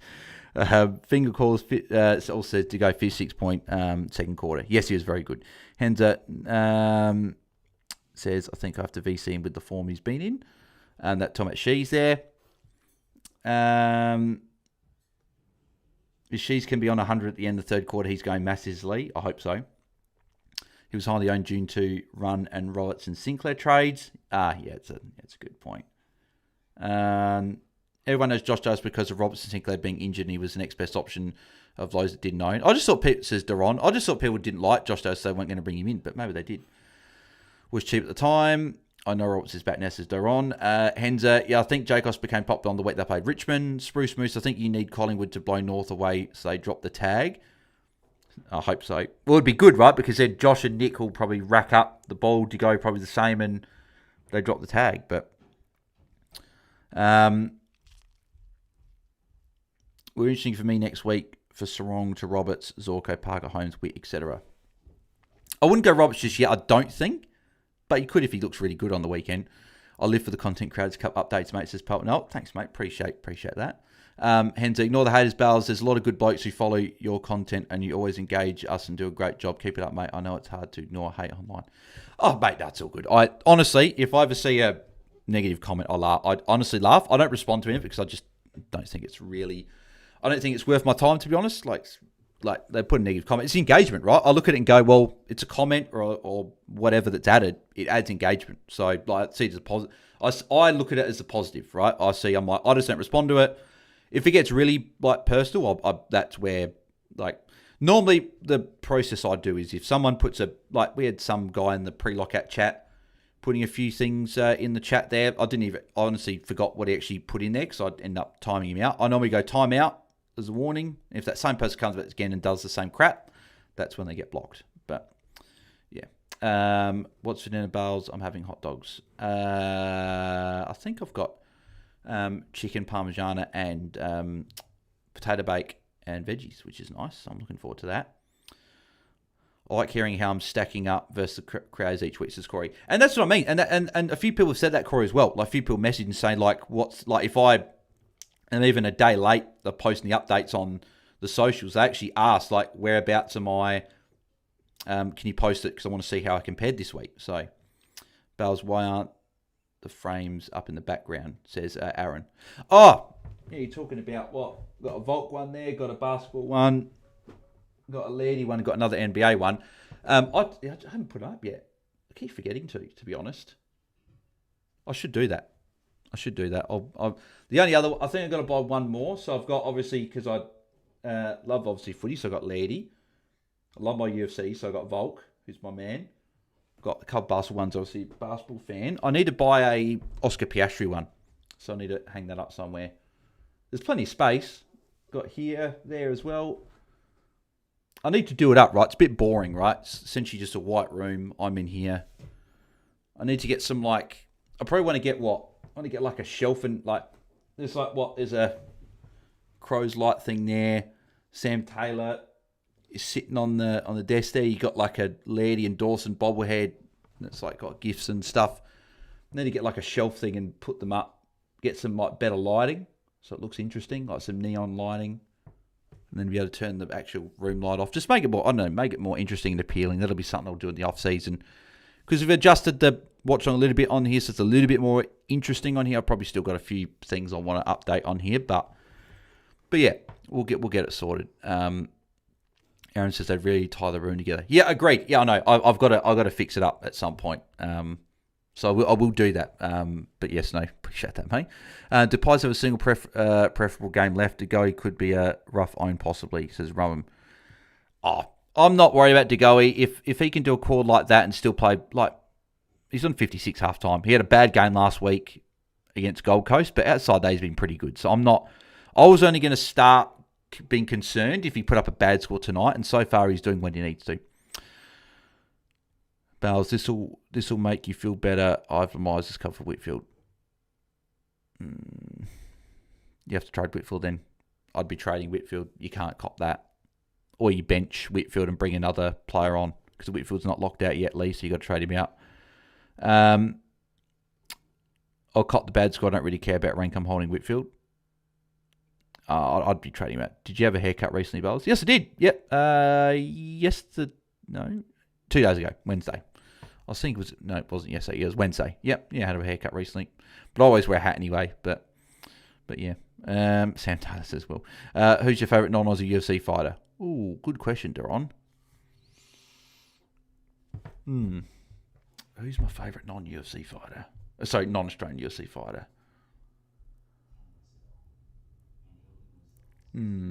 That's a really good question. I'm just going through the divisions at the moment. Who do I really like? So obviously featherweight I love Volk, so I don't really like anyone else in featherweight at the time being, or like that I love. Lightweight, I actually quite like Topuria.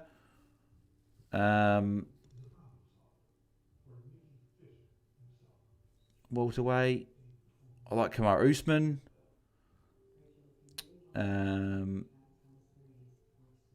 Don't mind Islam. Middleweight. Well, also I like Connor as well. Middleweight. Well, I love Izzy. He's my guy. He's one of my other guys, but I'll count him as like Aussie / New Zealand, so I won't count him. Like Drickus as well. Duplessis. Light heavyweight. I like Carl Solberg, but again, New Zealand, so I won't count him. I like Alex Pereira, actually. He'd be close to top. Tom Aspinall I like as well, so he'd be close to top as well. So it'd probably be with it, like, and there might be someone I'm forgetting just off the top of my head. It'd be like, I like Max Holloway as well. It'd probably be one of Aspinall, Pereira, or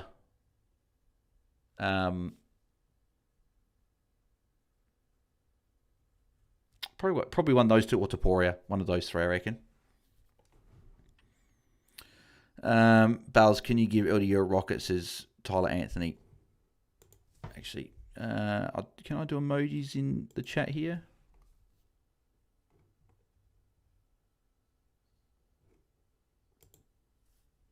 I might be able to. Let me see. Good, I can.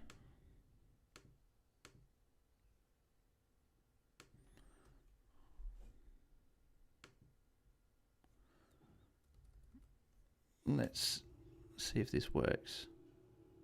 Can't remember the last time I posted in the chat here.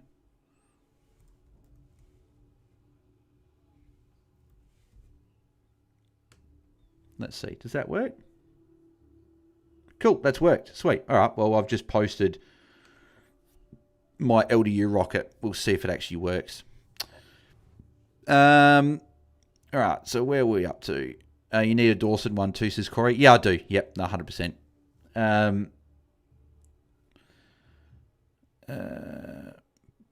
I actually think the Sam Taylor cash play was a great idea. Bales just held on to him for too long. Yeah, and people say as well, and I think it was a good play. It's just I had to jump off of him round 2 after he got the original cash in, went on buy. I just had to keep. I can't even remember who I traded out. I just had to keep them.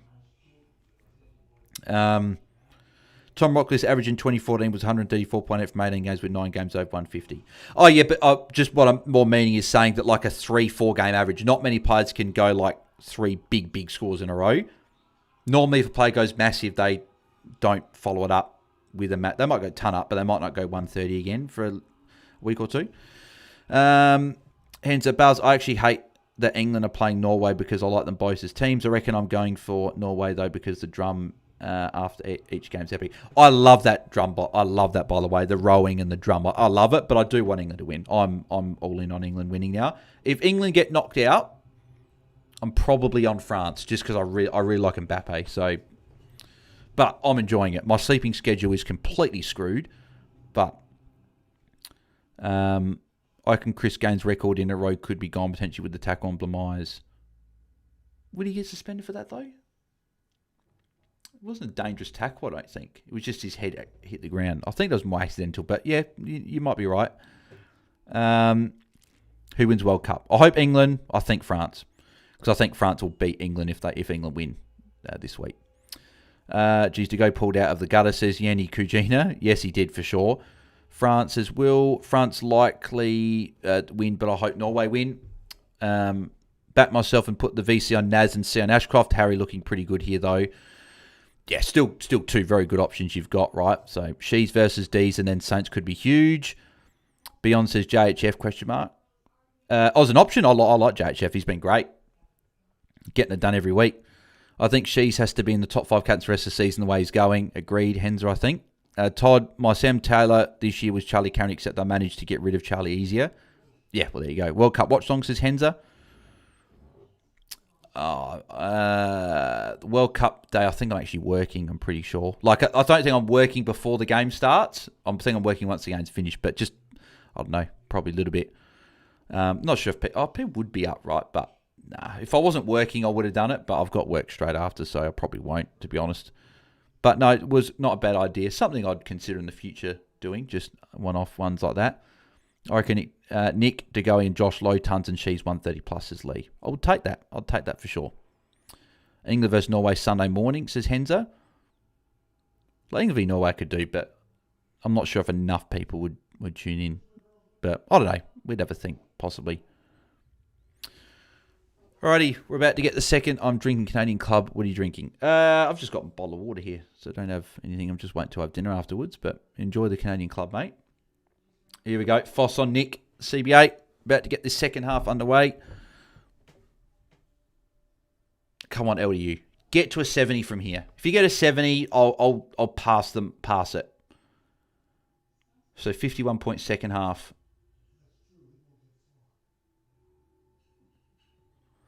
Another ball up. What's fitting after says I love Tamora. Chicken parmigiana and potato bake and other veggies like carrots and broccoli and cauliflower and all that stuff, which would be nice. So what's Foss got the free kick for? Did Nick give a free kick away?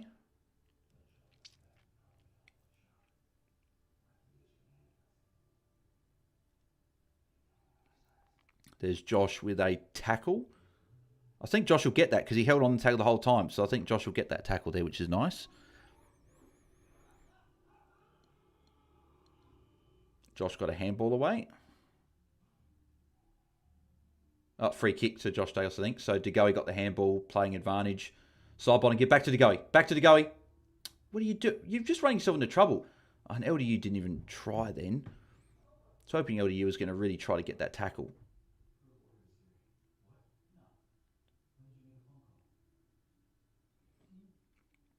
Straight to Zerha there. No, didn't take the mark.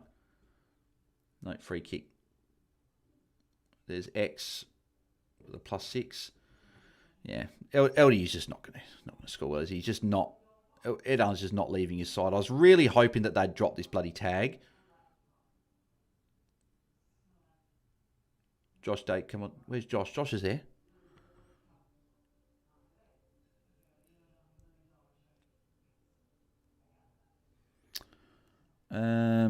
Aaron says, Bells, what's your real life job? Why isn't it fantasy footy yet? Well, I essentially say it is, right? Because I do a lot more of this compared to other work, right? So I just work at Hungry Jack's for 2 weeks.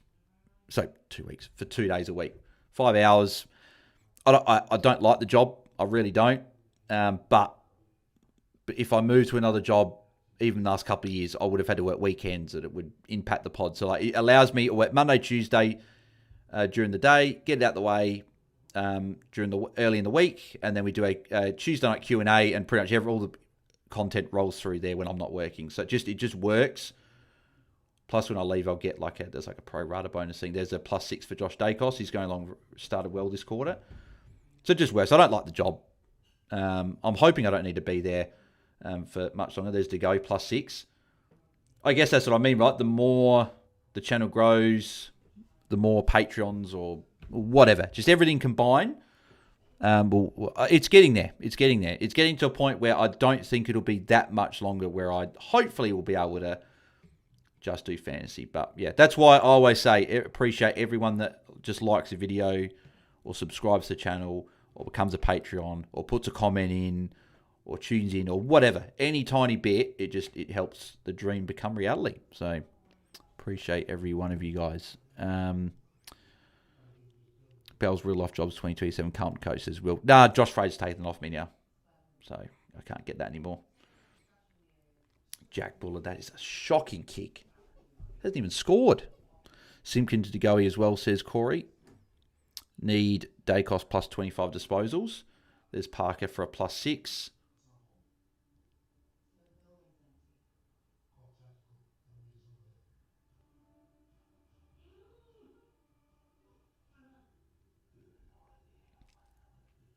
Josh Dacos again. Josh Dacos with a kick. Can LDU get a touch here? Give it to LDU. Give it to LDU, Hardiman. Oh, you idiot. So LDU finally has his man that's on the mark, and Hardiman goes, "Nah, I'm not gonna give it to you." If Lucky got up quickly, then LDU might have been in for a kick, but that's gone now. LDU's just not. I honestly don't think LDU's going to get 50. The way Ed Allen's not leaving his side at all is it's pathetic. And LDU's not even looking like he's hungry to tackle either. Like, there's just no hunger there. It's almost like he's doing a Bont. He's doing his Bont impression, where he's accepting he's being tagged and he's not doing anything to try and get out of it. Josh might be on for a plus 6 here. Yeah, he's definitely on for a plus 6 here. Josh Dacos is racking up. He's up to 82 now.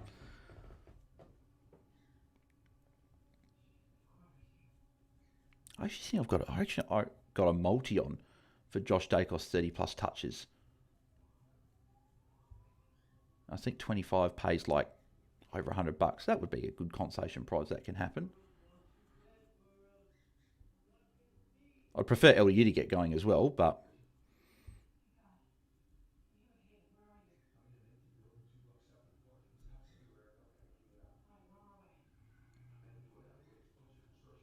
Stephen. See, this is normally where LDU is, in the middle of the ground, getting the ball, but he's just nowhere. Oh, no, he's actually he's forward at the moment. Go LDU. Please, LDU.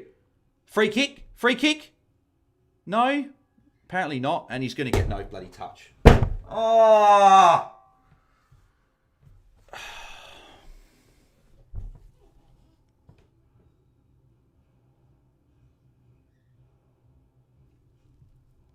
Please get at the back. Please get at the back. Come on, LDU. No, he's not going to get there. Oh, just give me something for God's sake. Just get him the ball and give him something. Oh, my God. Oh, my God, that's an awful kick from Membry. Missed Josh Dacos, of course, for a plus 3, but Josh gets the kick away. That's a free kick for Zerha. Oh, my God. Parker with a kick now. Trembath. So LDU's gone forward at the moment. He's not even... So LDU's gone forward. He's taken Ed Allen forward, but he's not even taking marks either. Like, he...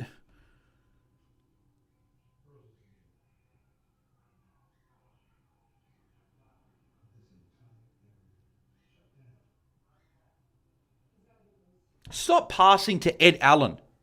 This absolute prick needs to piss off. Why can't he get some cramp or something and go off?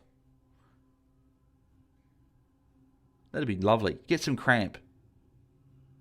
And go off and have some pickle juice. Let LDU actually get the ball for a change. LDU. Oh my God. Finally a plus 6 for LDU. Oh, he's going to handball it instead, so he's going to get a plus 5. Can't even get the max amount of points there. So there's Parker. Colby for a plus 6. It's a good kick from Colby to Whitlock. I just don't have any hope with LDU at the moment. Even though he got the plus 5 there. Still, why are you passing to worse angle Whitlock? I don't know why you passed to Simpkin there. Simpkin's played on. Jeez, that's an awful kick. What what we're still doing, says Will. She's starting bench annoying, says love tomorrow. Yeah, I don't understand why he's now fallen a little bit behind. Get HJs to bring back the vegan Whopper. I miss it. Well, they still do. Oh, they still do it. They just don't have the vegan cheese and that on it. She's starting bench outrageous, says Will. Yeah, I know, but it's just typical coaches making stupid choices. Do you see Dacos first player this year to get over 20 touches being tagged by Foss? Oh, is he? Has he got 20 touches? Josh has got another +6 as well there. Why is Lockie Dobson not selected, says Andrew? Not sure. Probably just not in the best team at the moment. Zerha. Yep, okay. LDU's there. Come on, LDU. Do something, please. Go to you. Do something. No, it's going to go to bounce, isn't it? And Lucky just flops over the boundary line. Just when you had a free player there.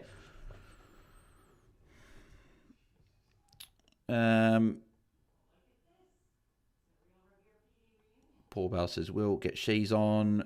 Says Corey. Jagos is giving you something. Bell says, well, I can't enjoy it, though, because I've got someone else spudding it up so badly that it doesn't matter. And Josh Dose is highly owned now anyway, so it's essentially cancelled out with all the other owners. Here's Nick, so just got a handball, then a kick.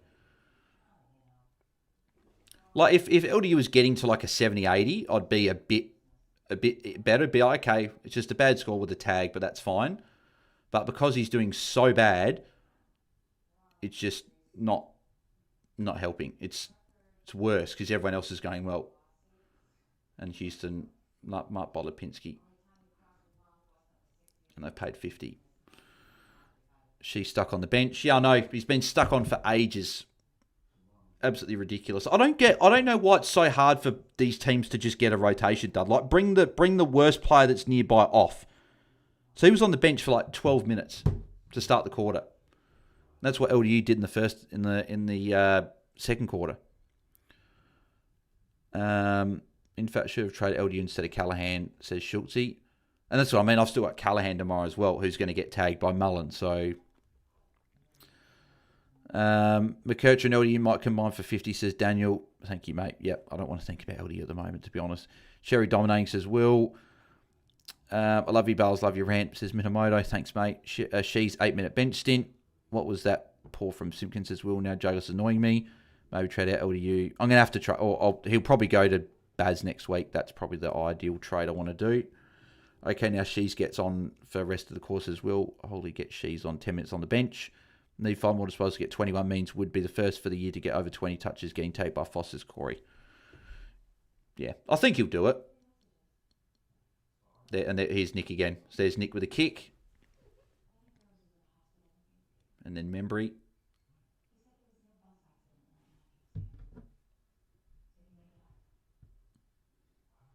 Membry lining up for goal, I think. Don't let Darcy Cameron mark it. Piss off, Darcy Cameron. Bloody Spud's done nothing all year, and we all finally trade him, and now he's deciding he's going to pull his finger out. Piss right off.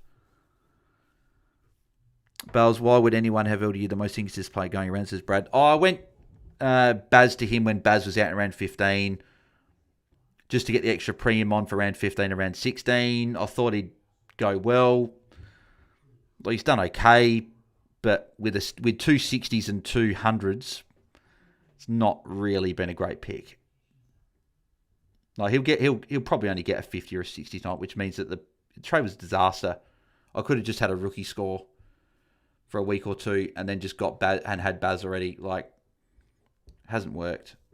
My trades for round 15, 16, 7, no, not 17. Rounds 14, 15, 16, I think really cooked me. Like bringing in Banks, bringing in LDU, getting Goulden when I shouldn't have. Like that. That's really what's probably cost me having a top sort of.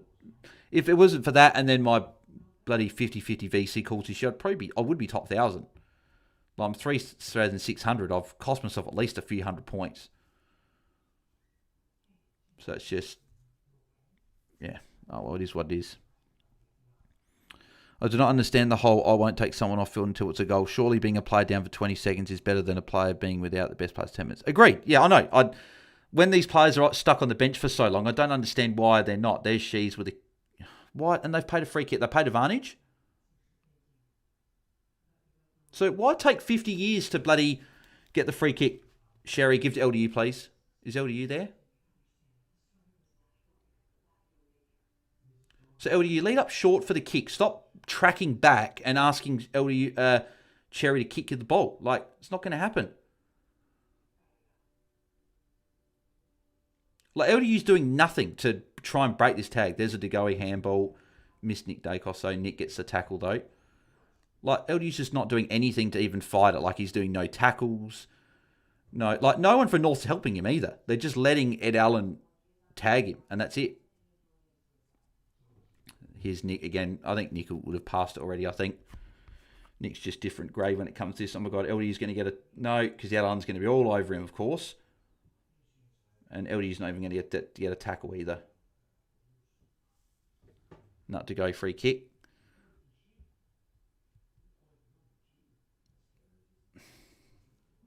Well, any chance LDU has for points, they just don't.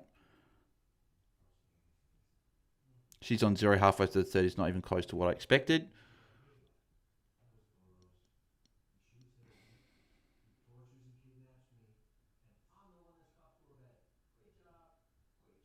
That was well done by Spargo there. Good defending.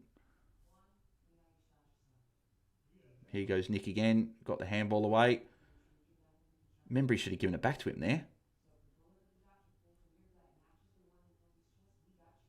There's Josh with a handball. There's DeGoey with a kick. Shot on goal. Didn't quite get there. That'll be holding the ball from McCreary. Tried to give it to Don't Argue. Josh Taylor's high scorer, says Lee. I need Cavdane to get 45 more points, says Andrew. Shees could still do a 31-point quarter. Yeah, I'm not worried about Shees. Everyone's got him.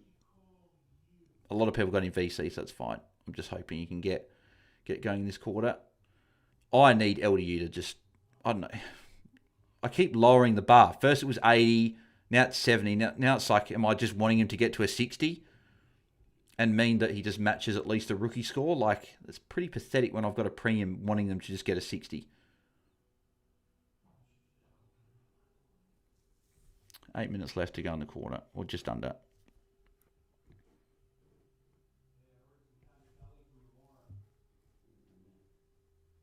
Yeah, Shees hasn't touched it. It's very surprising that he's got 0 points so far this quarter. Here's LDU. Handball for LDU.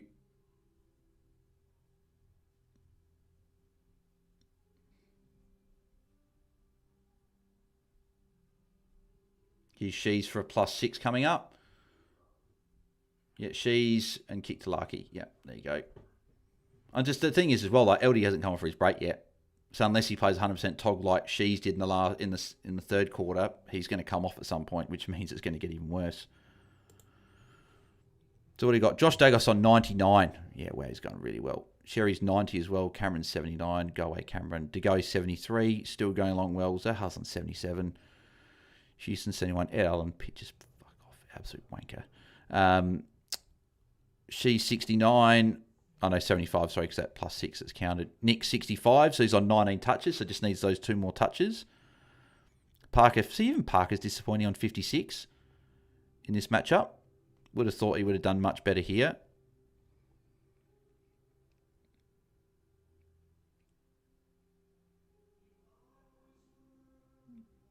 There's Aiden Core. See, LDU's short for a kick. Go back. And Aiden Core, you're going to Simpkin.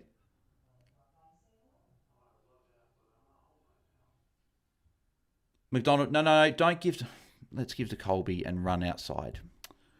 Like, they're not even wanting to give LDU any ball either. They're just ignoring him at this point. What's he even on? Probably not even 30, to be honest. Colby's on 32. For fuck's sake. He's on 26. Jesus Christ.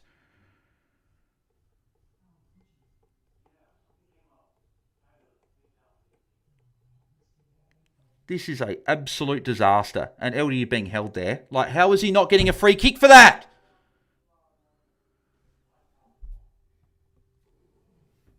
Just love how Ed Allen can be holding him at every stoppage and not one umpire is picking up on it at all.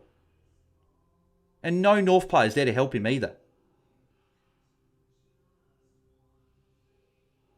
LDU, for love of God, tackle someone, for God's sake. You're being tagged and you've got 0 tackles through 2.5 quarters. Why don't you start bloody getting defensive on Ed Allen? Start tackling him when he gets the ball.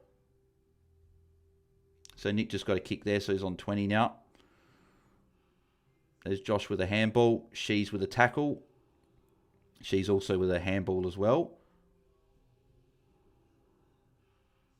So then LDU, so when the ball goes forward, he runs out of the 50. This is atrocious. This is ruining my whole week.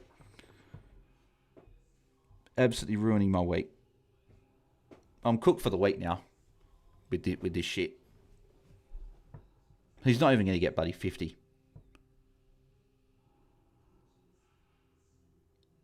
Tackle for She's. Good tackle on Josh Dacos. Curtis. Spargo. Goal for North. And it's actually bad that North are actually staying within distance because it just means LDU's just... They're not going to drop the tag. They're going to keep it going.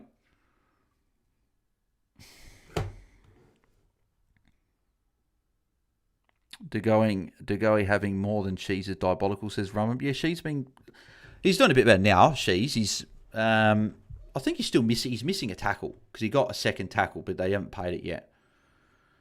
You would have said, are you mad? Can you imagine after first quarter, I would have told you to go, is that scoring She's? Yeah, I know. It's crazy. She's must be a smoke for the Brownlow. Says Brad. Possibly. Yeah, possibly if he gets these. Bale's crashing out because of LD Poo, says GM Newstead. Yep. Yeah. I thought Sarong's 56 was bad. Yep. And I've still got Callahan's going to get tagged. I've still got Banks. I've still got players I don't like coming. And I really needed LDU just to put out a solid score. I knew a possible tag was coming. I didn't realise it was going to be this bad. And like Ed Allen, I would just to push him in the back. Like one hand, just push him out the way. Like they're not paying any free kicks for him at all.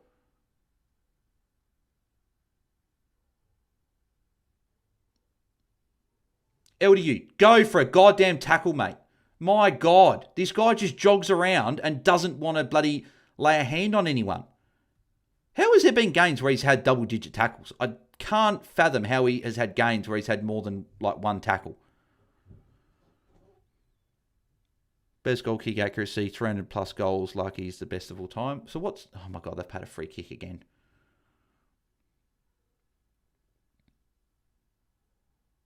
See, Comben. If people in the team want to keep consistency, how about you have a go at Comben for dropping the easiest chess mark you'll see? But they don't. They just let Comben, let him go. So, yeah, it just shows how much of a spud that he can be at times. Crazy to think Spargo playing under Clarko and Paul Spargo's dad played in Clarko's debut for North in 1987, says Corey. There you go. Karen making me feel so dumb, says Poet Know It. Todd says, just jumped out of my chair with that push in the back for LDU. Like, the one hand was in the back and he's pushed LDU to get him away from the contest. You can't do that. Like, he's being held, he's being pushed, and the umpires are just not giving any attention to it whatsoever. And I'm not going to defend LDU here because at the same time, he's also not doing anything to try and escape this tag either. +6 for Josh. Like, Josh keeps racking up, but I can't enjoy this. Like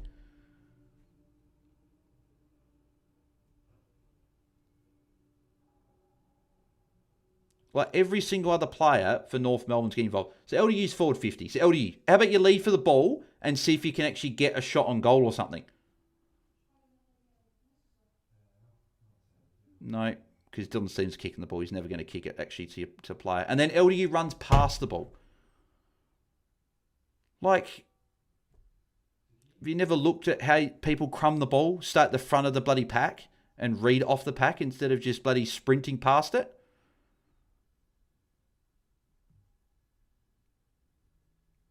And then Collingwood just get a bloody clearance kick. So there's Josh Dawes again. So LDU's going to play maybe the whole quarter here, but he's not going to do anything with it. He's going to have almost his worst quarter for the game. And that's including a mark and handball that he got.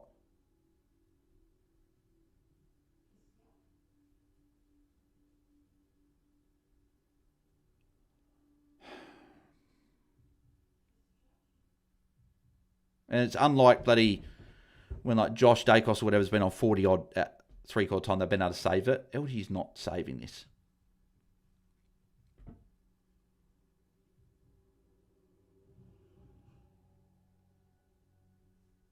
Like LD's being held again by Pendlebury, who came over as well. Like, since when are we allowed to just be cuddling people and holding them when they don't have the ball? LDU, get a tackle. That's on the ball. He's thrown it. Thank you. Give it to LDU. Get in the ball. Finally, LDU, you've got a bloody tackle. Now, why can't you do more of that? Like, get more tackles.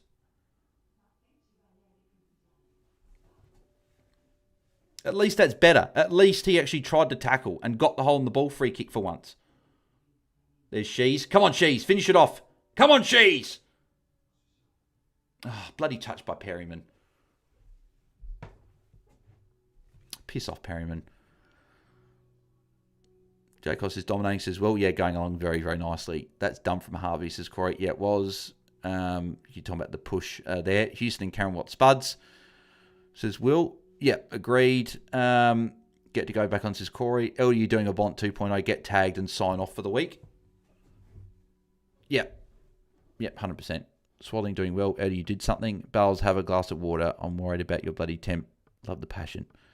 Yes, she says, Will, it's a goal over the line. Oh, is it? Is it? I thought he touched it before the line. I thought that was a behind. Yeah, touch. Yeah, touch. I thought so. Goddamn Perryman. Piss off. That would have been really handy from Shees. That would have got him. Well, Shees on 97 as well. Have they added the... Oh, they've given Shees the goal on the stats. Why are they giving him the goal on the stats? So he's going to be back down to like 92.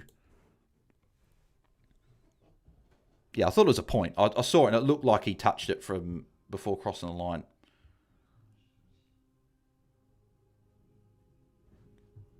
The thing I would have loved as well is if LDU's played 100% TOG this quarter, I would have loved Ed Allen to have gone off for like 5 minutes just to give at least a few minutes of LDU time to get the ball. That'd be a free kick to Tristan Sherry. I'll tell you what, if LDU can somehow get forward and kick a goal here, it'd get him to 50. That would be huge. But he's not going to, though. I reckon bloody Howe's missed the punch there. I reckon he's missed that. Yep. So they miss an easy spoil and Hardeman gets the goal, but then they get a touch that was a difficult one. Down to 91, not 92. No, not 91 because he got the point. Because it counts as the point because it's touch. It's not rushed. It's just because he touched it. So she still gets the point. If it was punched over the line, yeah, because he touched over the line, it still counts behind for she. So still 92. Imagine she starting on in third quarter. Oh, but he would have gone off at some point anyway. So it would have maybe been a couple extra. 110 before fourth is Piggery from Jacos. But this is the thing, right? We know Jacos is capable of these games, of going big. Like, he's looked good tonight. This is the best I've seen him look almost all year. Like, over the course of the game, he's looked great. He's looked for the ball. They've given him the ball. He's tackled well as well. There's a clearance from Degoe. Kick from Degoe. Oh, bloody McStay. Piss off. It's going to bloody, get rid of bloody 30, 40 seconds of clock.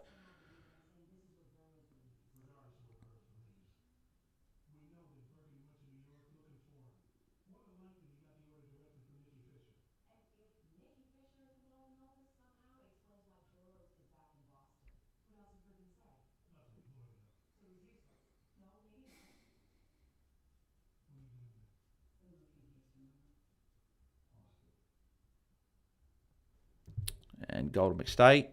Minute 3 to go. Guess I'm going to Richards captain now, says Corey. Andrew Payne as a goal not touched, says yep. Looks like Cave Daniel was a trap after all, says Corey. Yeah. And funny enough, in the best 22 view on Patreon, I put him in my top 6 defenders, so that would be changed quick smart. So Parker's just replaced him essentially. I pretty much replaced Caleb Daniel Wood-Parker last week before this game anyway, but it's not great considering how good the matchup is. Does Jacos usually have 91% TOG, says Will? He normally has high TOG, probably not as high as 91%, but it's good. Come on, LDU. I think he's on in the 40s. Just get to 50 somehow at three-quarter time, then you can scrap yourself to 70. LDU being held there. I don't know how he hasn't got paid. LDU got a handball there. I don't know how LDU is getting held at every contest. Every single contest he's being held, and these umpires are just not bloody looking whatsoever. Give it to Shees, Curtis. Give it to Shees. Oh, you selfish prick. You selfish prick. Absolute grub. Dan Houston, what a shit kick from a kick in. Going to Josh Dacos, and it was way too slow. Loopy in the air, and got punched out. That is such a shit kick. You cannot be doing that when the guy's right there. It was good defending from Foss, but at the same time, seriously, that kick from Houston's very, very poor. And X is going to kick a goal. Geez, X is going all right. Where's this X been? Oh, yeah. He's actually going really well. I know there's been a lot more stoppages, but he's now on like 110 at before three-quarter time.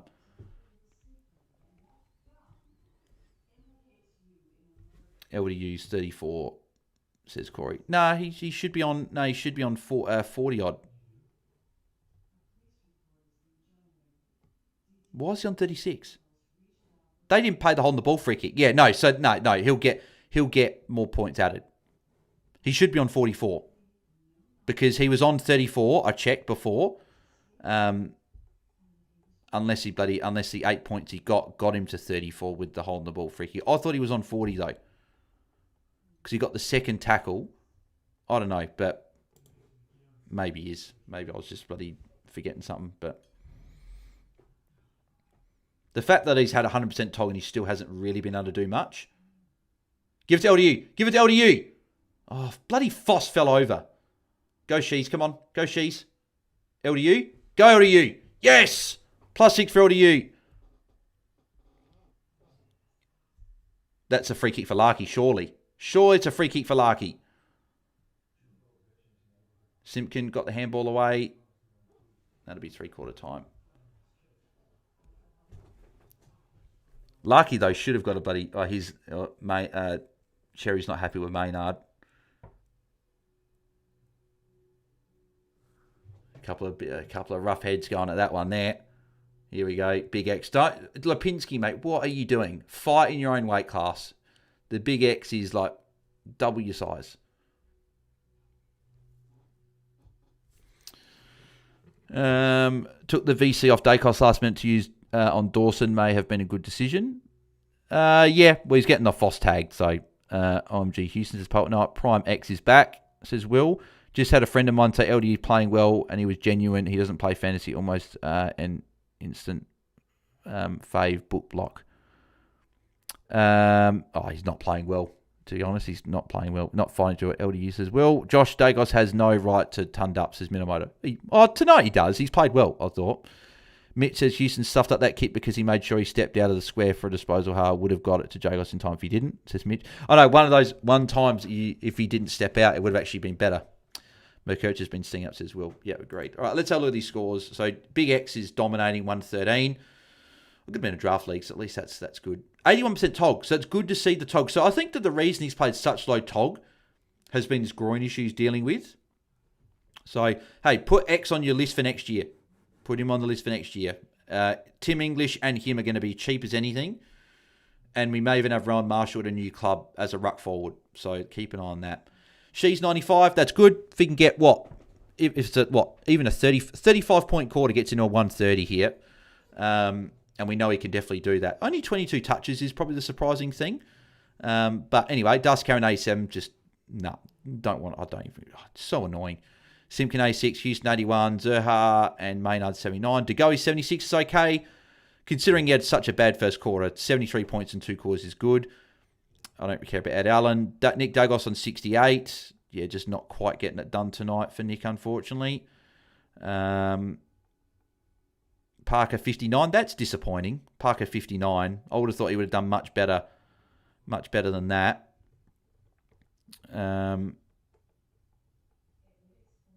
LDU's on 42. Like, it's a much better quarter, but still, they're missing a tackle because he got 2 tackles. At least I thought so anyway. I thought he had 2 tackles in that quarter, but maybe he didn't. So LDU in that quarter, 23 points, 5 touches, 2 marks, 1 tackle. I thought he had more than 23, but maybe he didn't. So Josh Douglas had a 50-point quarter as well. So we're going about it, and he had a 50-point quarter. Colby's on 40. He's stinking up as well. Caleb Daniels on 39. Caleb Daniels only had 4 points that quarter. So, yeah, so a few North players not scoring particularly great.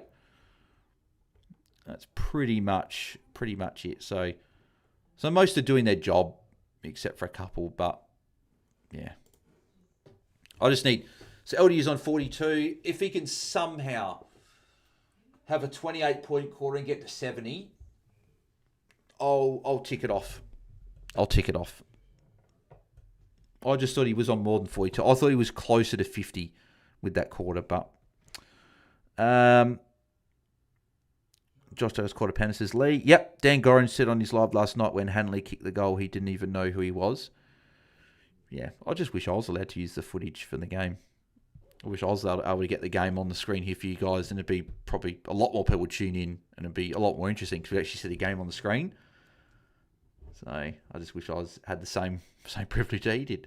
How's Darcy Cameron so good this week? Trade him to Marshall this week. Says, ouch. Yep. Yeah, I guess as good as mine, ouch, to be honest.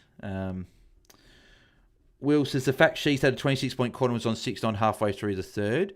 Yeah, so he still got there in the end. Harry Thomas, come on, Colby, man. Yeah, Harry, I feel your pain, mate. I've got LDU, so we're in this together, unfortunately. If you went Parker or Daniel, you wouldn't be happy whatsoever. No, you wouldn't, because Parker should be dominating in a matchup like this.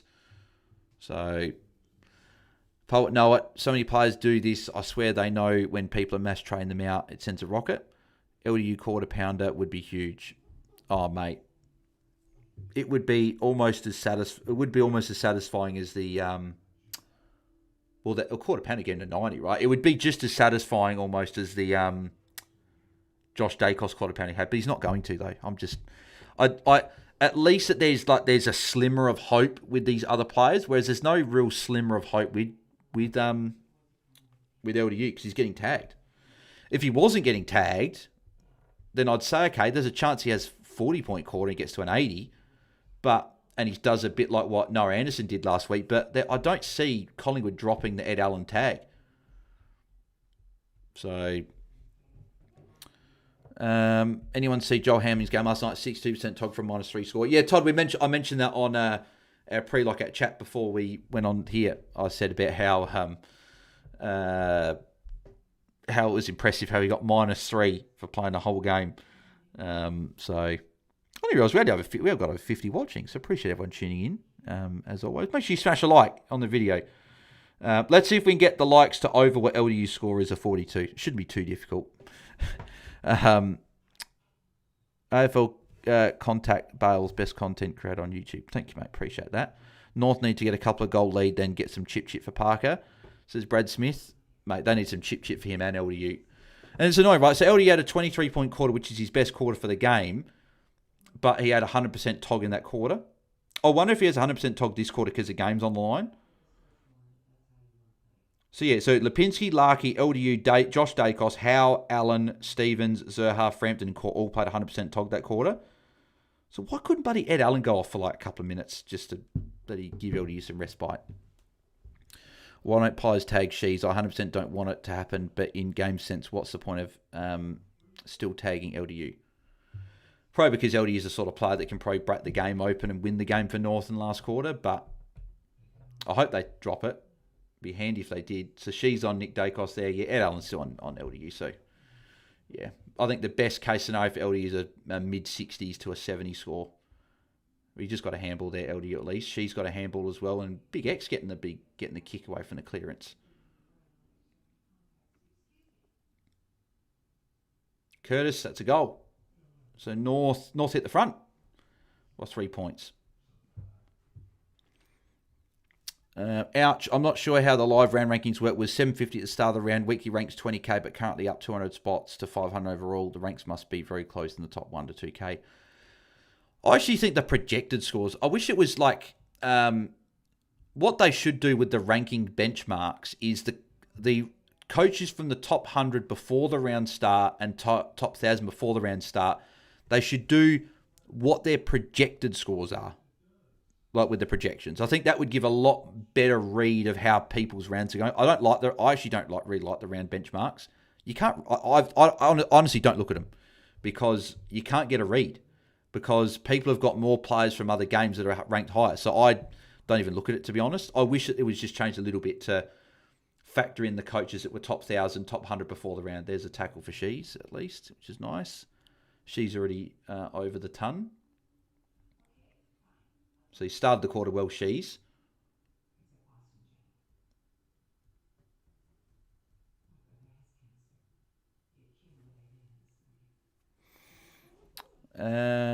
Darcy Tucker last year had 0 stats except 3 tails and got subbed out Tay and JHF and was his last game ever, says Corey. Yeah, there's a +6 for Josh Dacos. Here's DeGoey. DeGoey with a kick. Poor defending there from Hardeman, to be honest.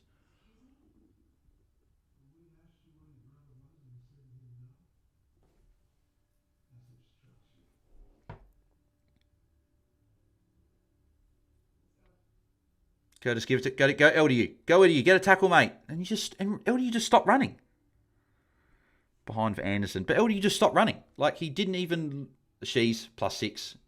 Don't give the handball to Zerha. Give back to him. Give back to Shees. What are you doing? What are you doing? Absolute spud. There's Houston handball to Josh Dacos. Josh Dacos kicking board. Great kick to Pendles. Pendles handball. Here's DeGoey. Oh, he's kicked it and Curtis intercept mark. There's Parker. Caleb Daniel, give it to Shees. No. There's Foss. Where's LDU? Is he around the mark? Is he around here somewhere? Bloody go away, Darcy Cameron. Just it annoys us all when someone like Darcy Cameron does this now and we go, well, this is why we got you. But then he's shit for weeks. And that shouldn't have been ball up cold. That it wasn't really locked in. Shees was away then. Give it to LDU. Hardeman. Sherry, give it to LDU. Come on, LDU. LDU, stop standing at the back of stoppage all the time, hoping for it to bloody go to you. Try and get the goddamn ball. Can Zerha stop like banging it 50 metres down the line all the time?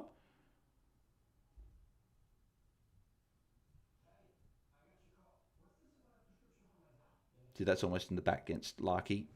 He hasn't really pushed him much, but I like how they pay some, but then they don't others.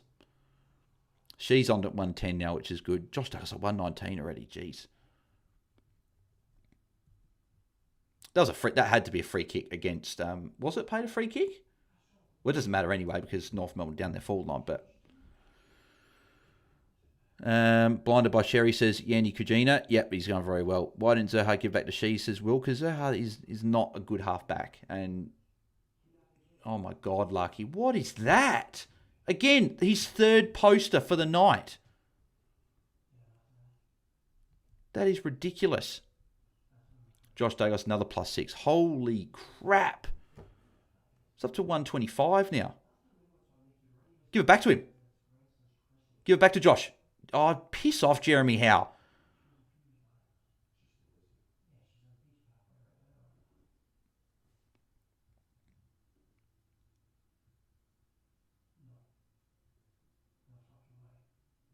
Intercept by Parker.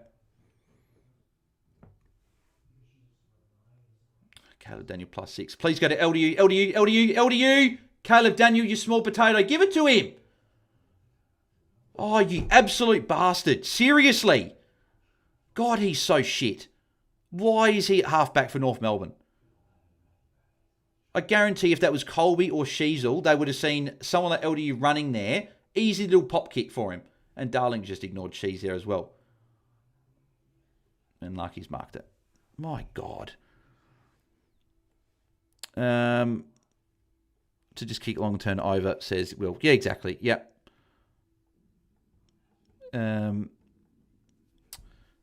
thing is, this time of year, the weekly best score could come from anyone ranked 1 to 30,000 really, so weekly scores are a bit hard to judge off. Yeah, but what I was more meaning is that if it was like the projected scores of the previous top 100, top 1,000 for the week, it would give people a look at sensing of going, my week's going well, or it's not. That's more what I'm saying. Because that's what I thought they were brought in for. So Larky's finally kicked a goal. So Collingwood, you're not winning by tagging LDU. How about you drop the tag and try and actually win the game? That'd be helpful. Like you try not to hit the post challenge impossible, says Schultzy. Naz or Baz the trade in, says Luke. I think I'd go Naz just because I think he's a clear D1. Baz the top 3 mid, but you've got a couple of guys that are not that far off within 10 points. Well, I think Naz is clear of a fair few defenders.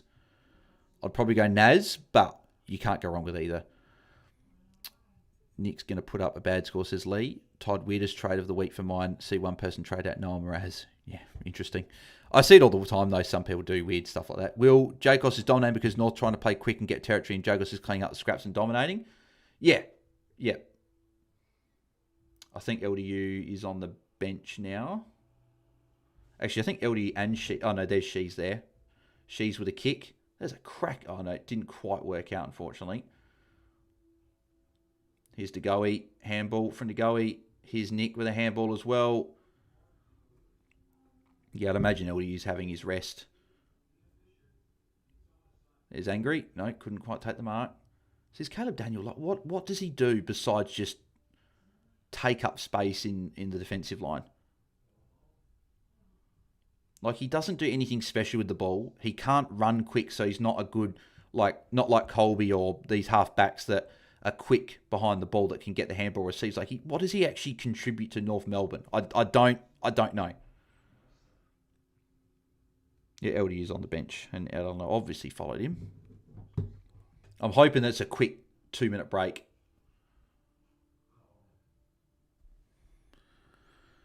I should have kept Jacos, says Andrew. That's on the blind. Daniel there didn't even try to get rid of it. This 2025, says Will. Agreed. Goda shouldn't have been managed, says Corey. No. And Caleb Daniel shouldn't be in this team at halfback. If he's going to be in the team, he's got to play a different role. He cannot be a halfback. I know we're praising him for his 40 touches in fantasy, right? But if you look at all those 40, he takes kick-ins. He doesn't do anything with them. He's a halfback that runs by, but it's as slow as anything. Like, it just, yeah. There's Colby for a +6 in the back pocket. No, +5, I should say. So here's Caleb Daniel again. Just Parker got the handball there as well, along with Caleb Daniel with a handball. Zerha straight to Darcy Cameron. My God. Here's DeGoey again. DeGoey kick. DeGoey be getting close to 90 now. Yeah, 87 now. Yeah, Cherry's on 131. Far out. Josh 125. She's 115. Yeah, She's is getting to a point where 14 minutes to go. He might not come off this quarter. If he can get himself 15 more points, I'm definitely taking that. Which would be nice to have the VC locked away on a Friday night. There's Colby with a kick. Well, it's a dangerous kick. Very dangerous kick. I partly hope North actually sort of run away with it a bit now. Oh, no. Curtis just run completely past the ball there. And DeGoey. No, not quite. Here's Nick. Dacos. Got it. Goal for Nick. Can't keep him down for long. Nick's got the goal. That will bump Nick up to near 80, I would imagine. 67. Yeah, he'd be up to, 78 now. So hopefully that's the sort of goal that brings on LDU again. He's had a short break, but he had a long break in quarter 2. Getting back on. Game's on the line. You need to get him back on. Can't risk it being another 3-4 minutes of just mauling around and not mauling around. Just bobbling around and not getting interchanges done. Well done, Nick. Darcy Parrish should have got dropped this week, but didn't, says Corey. Is X a ruck option, or is this a one-off, you reckon, Bales? I'm not sure. It's partly a one-off, but he has looked impressive tonight. He's someone I'm not jumping onto yet. I want to see it probably one more game. I'll see it one more game against a tougher ruck in Max Gawn. If he can turn up against Gawn, I'd be interested.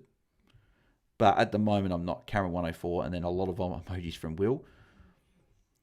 LD back on. Good. Of course, Ed Allen's tagging him still, so that's brilliant. Lipinski mark. Lipinski going for goal. Well, that's looking pretty good, you know. I reckon that's a goal for Lipinski. And now we're reviewing it. For fuck's sake. God, why do we need to review everything? The review was meant to be brought in for the howlers, not for the 50-50 ones. Make a call and they'll review it anyway.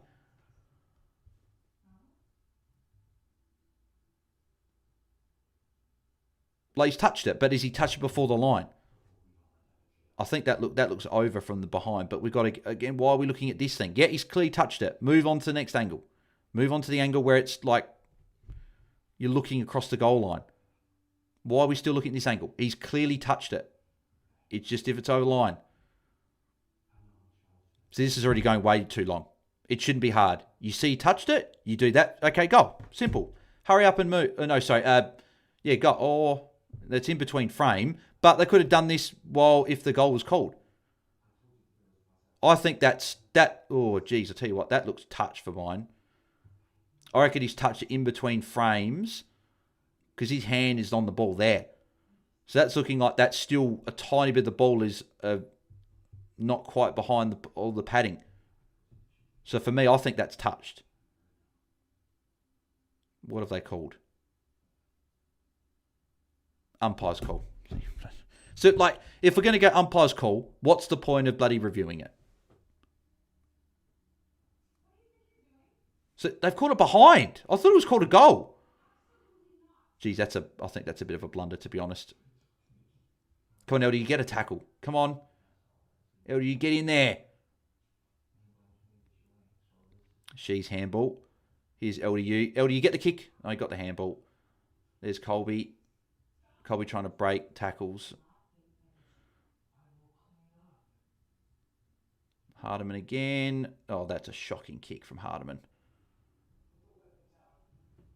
And why are we shoehorning all these other players in instead of just putting Colby back at half back? I just don't understand.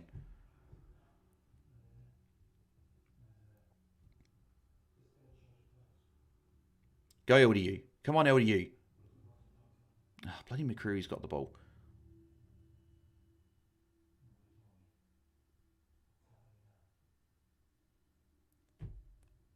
Come on. If I reckon LDU... Trembuth, look to your right. Look to your right, man. Takes him 50 years to look to his right, and now bloody Ed Allen's next to LDU, so the chance is gone. Absolute idiot.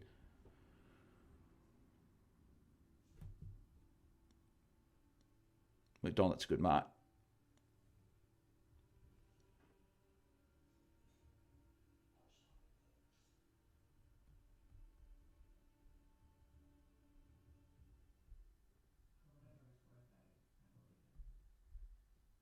Oh, nearly a good mark from Whitlock there. Oh, Whitlock's done really well. Oh, he's got tackled right for the line. Oh, is that holding the ball, though?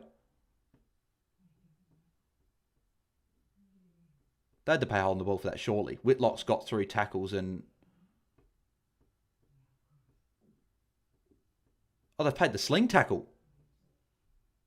So they paid the sling tackle, so it's advantage, so it's a goal. Jeez. Parker and Daniel haven't been good because of North's game style tonight, says Will. Insufficient evidence, pathetic, says Schultze. Yeah. Brilliant camera angles here, says Schultze. Agreed. They need to standardise the cameras.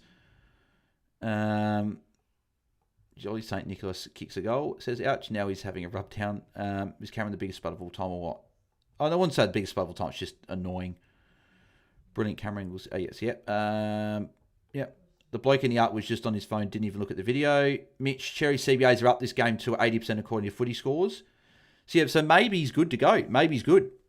Maybe we go back on because he's cheap. Like Petrarca to Cherry could be an option. That's on the ball every day of the week, says Will. Yeah, May was a sling tackle. That's what it got paid for. There's another handball for LDU. But again, Ed Allen all over him and bloody holding him at the stoppage. Like, where's the free kick? Where's it? Go to LDU. Foster's kicked it forward. That'll be a free kick against Frampton. Yeah, that was just dumb from Frampton. Let's go North, says Corey. That was a bad call. Umps. Absolute howler here by the umps, says Yanni Kujina. Yep, yeah, agreed. Again, they don't know how to umpire the game. They're all hopeless. No matter who they are, they're all hopeless.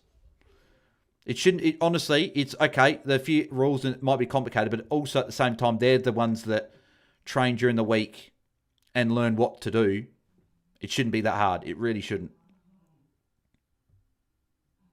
And consistency is the only thing they've got to do. And darling, that's a bad miss as well. Still just under 11 minutes to go, but I thought the umpiring was best ever been, says Chris. Oh, mate, I hated that quote when I heard that. Josh Dacos is short from Jeremy to Jeremy. Josh Dacos is short! Jeremy, hey, you are an absolute idiot. Absolute idiot. So you kick out wide to Maynard, who's on his wrong foot towards the boundary, instead of kicking to Josh Dacos short, who would have gained a lot more territory just being able to run and carry with it. Oh.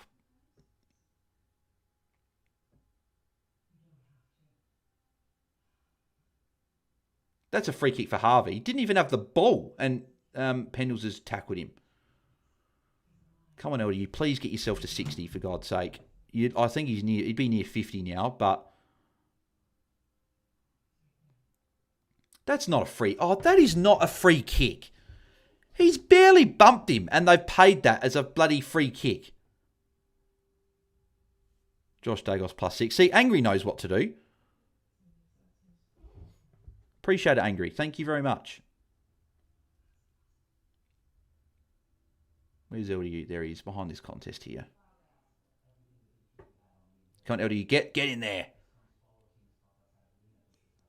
I don't think that'll be a tail for LDU either. So he just doesn't. Even if he had like 5 tackles, he'd be on like 60 something, and he'd be like, it wouldn't be disastrous.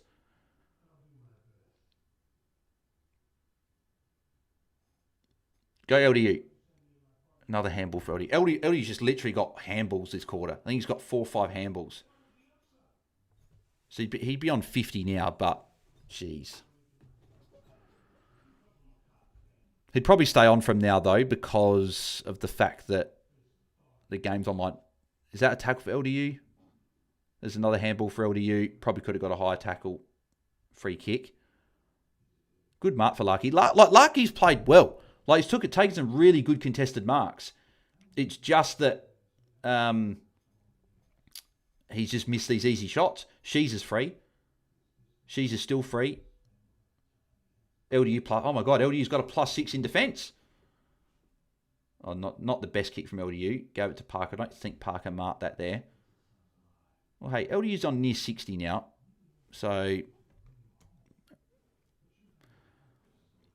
why she's playing forward, says Will. Shocking umps aren't favouring Pies. Crows have Swans round 19, says Andrew.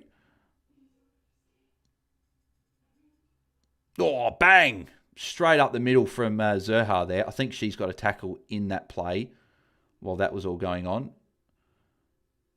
There's Parker. Oh, is that a trip? Is this... No, Harvey.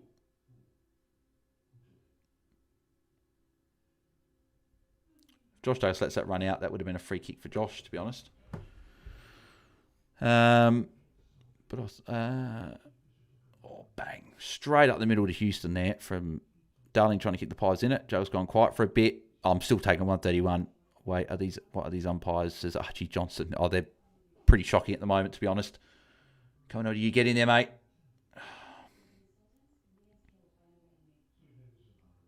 So Nick's deep forward. Is that a mark to McDonald or a free against Dacos? I'm hoping it's just a mark to McDonald. This is not the World Cup, Parker. Wrong sport, says Will. I tipped North but changed it to the Pies last minute, says Chris. No, she's tagged, says Will. Yeah, I'm surprised they didn't add it. Thoughts on doing Sicily to Josh Dacos, says Andrew. You could, possibly. Don't think she's got the tackle. Yeah, I'm hoping that they add it after, but champion data, sometimes I don't think they really know what stats are and how to add them properly. Jeremy Howe mark.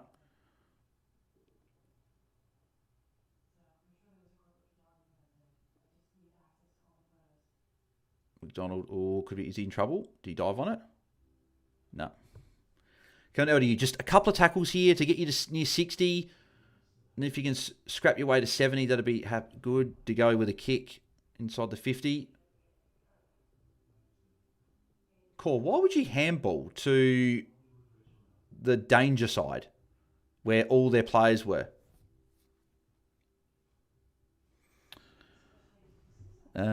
Swaddling Wrong Sports says, well, what is this, says Archie? Yeah, it's not the best last quarter. It's very scrappy. Umpires are shocking. +6 for Luke Parker.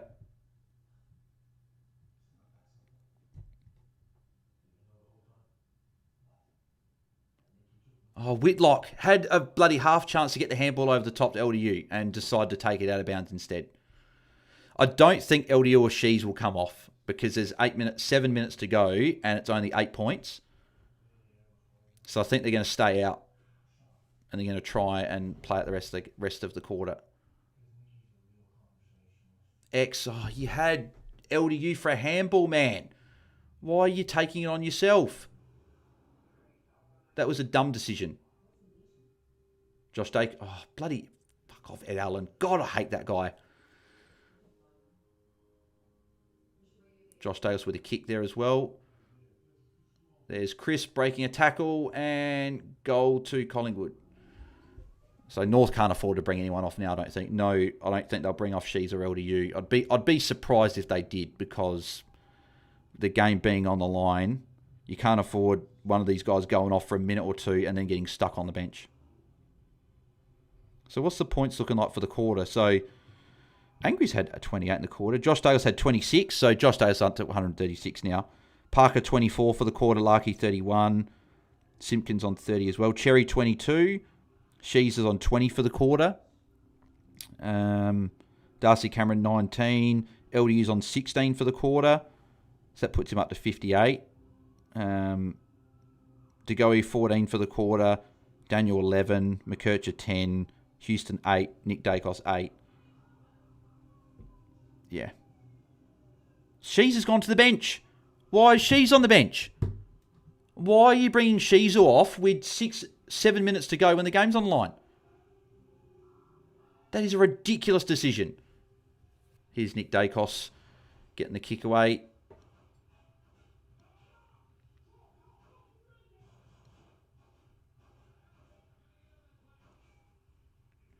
If they can get this, LDU's in the middle of the ground if they get it, if they look towards there.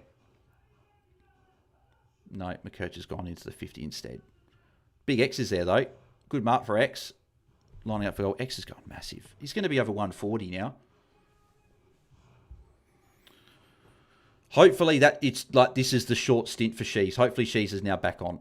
Because they can't be affording to have him on the bench at this time. Jacob's doing my head in. Better see Ashcroft go 130 plus as Will. Captain Jacobs in draft league. I'll take that. I think I didn't go him VC, unfortunately, in a draft league when I probably should have. Come on, Shees, get to 130, says Corey. Will be a short rest, says Corey. Hope so. It's going to be an awkward 120, says El Song. Umpires are shocking, says Archie. Why She's on the bench, says Will. Now I'm going to have a VC headache, says Will. Nick Dacos just told Houston to go away so he can take the kick in. You got Josh short, Nick. That's a great kick from Nick Dacos. Nick Dacos should take more kick-ins. Get those stats right up. There's Parker, intercept mark. Oh, Colby +6. I really was hoping that was going to be LDU. So look, see, Caleb Daniels running over there and he can't even get to the contest because of how slow he is. An LDU goal here would feed I was going to say feed everyone, but it wouldn't just feed me, but it'll be huge if he can.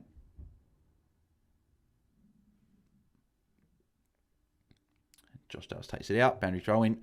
Cherry's king shit when he's on, says Yanni Kujina. Yeah, he's very good. Bales, please lighten up on LDU. Only 10% of people own him. You know it's going to be a bad score.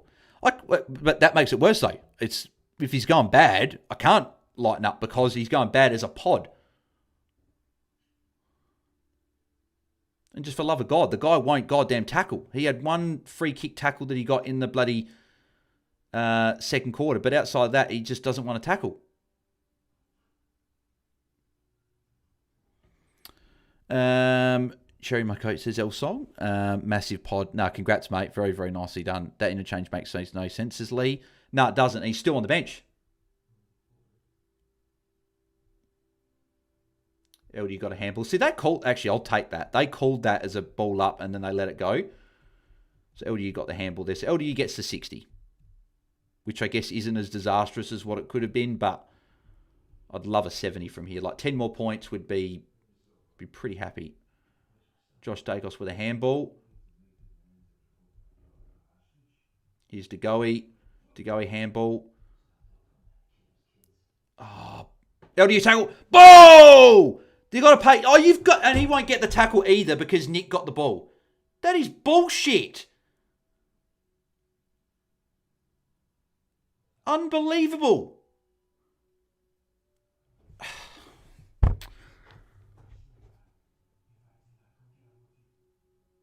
Oh, that is so annoying.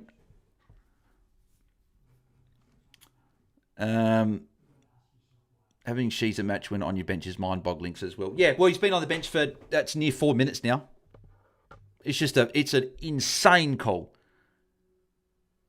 And Collingwood have got a chance to hit the front. It is an abysmal call to bring Harry Sheezel off with 6 minutes to go. I said to you, if they don't have a quick interchange, he's going to get stuck on the bench and it's going to get towards 2-3 minutes left on the clock.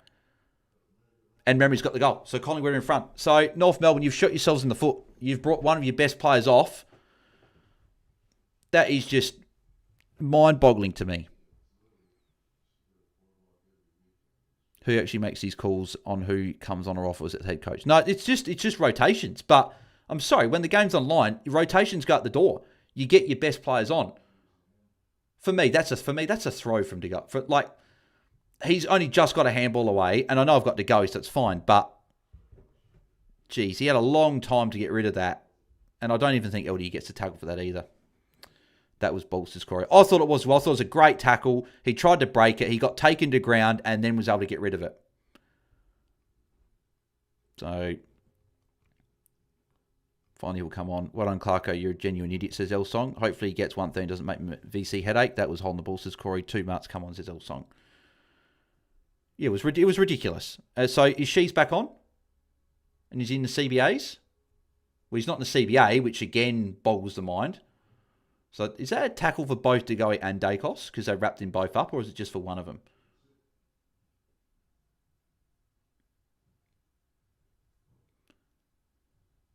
So really, from this game here, LDU should have got a 70 because that should have been holding the ball, which would have got him near 70. And then there was that kick in the first quarter where it shouldn't have been paid a free kick, but it did against him.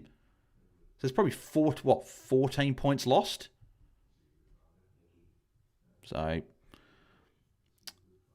why is Simpkin in CBOs over Shees? Yeah, mate, Will, you're asking the same questions I am. I've got no idea why they're doing that. 2.5 minutes to go.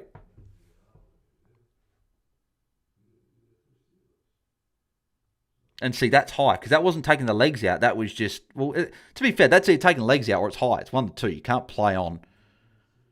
Even though I think the taking the legs out rule is absolute shit.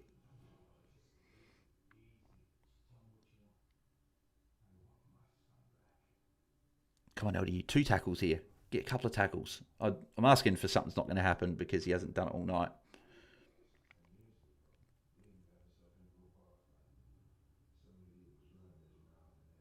See if we can get it. Oh. He ran past the ball. Well done, Core. That was actually well done by Core, but that wasn't well done. He just banged it forward.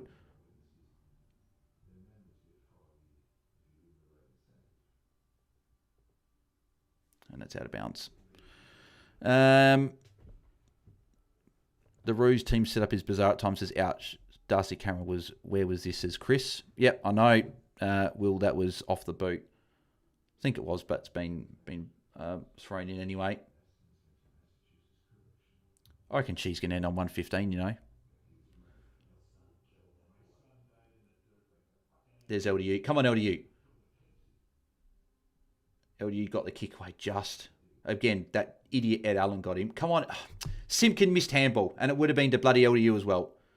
Well, that might have just cost them the game. Yep, that's costing the game. because Lipinski now going to line up for goal. 30 seconds. That missed handball from Simpkin. All he needed to do was hit him. And he missed it.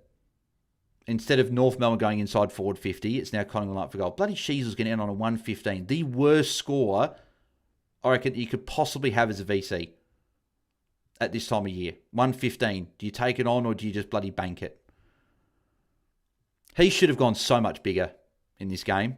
But North Melbourne sticking him on the bench at the start of, the third quarter and benching him in this quarter, absolutely atrocious.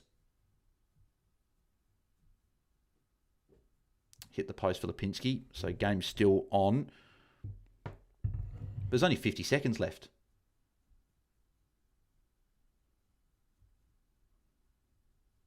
Parker going straight down the middle. Oh, that's straight to Josh Dacos. What is that kick? That is a shocking kick from Parker. So Josh Dacos +6. That'll get him to 147 now. Monster score from Josh Dacos. That is a shocking kick from Luke Parker. One of the bloody veterans of the team, and he kicks it straight to a Collingwood player. Couldn't even get it to a contest. Parker did well there. Short kick, there's Spargo. There's Parker again. Go Shees.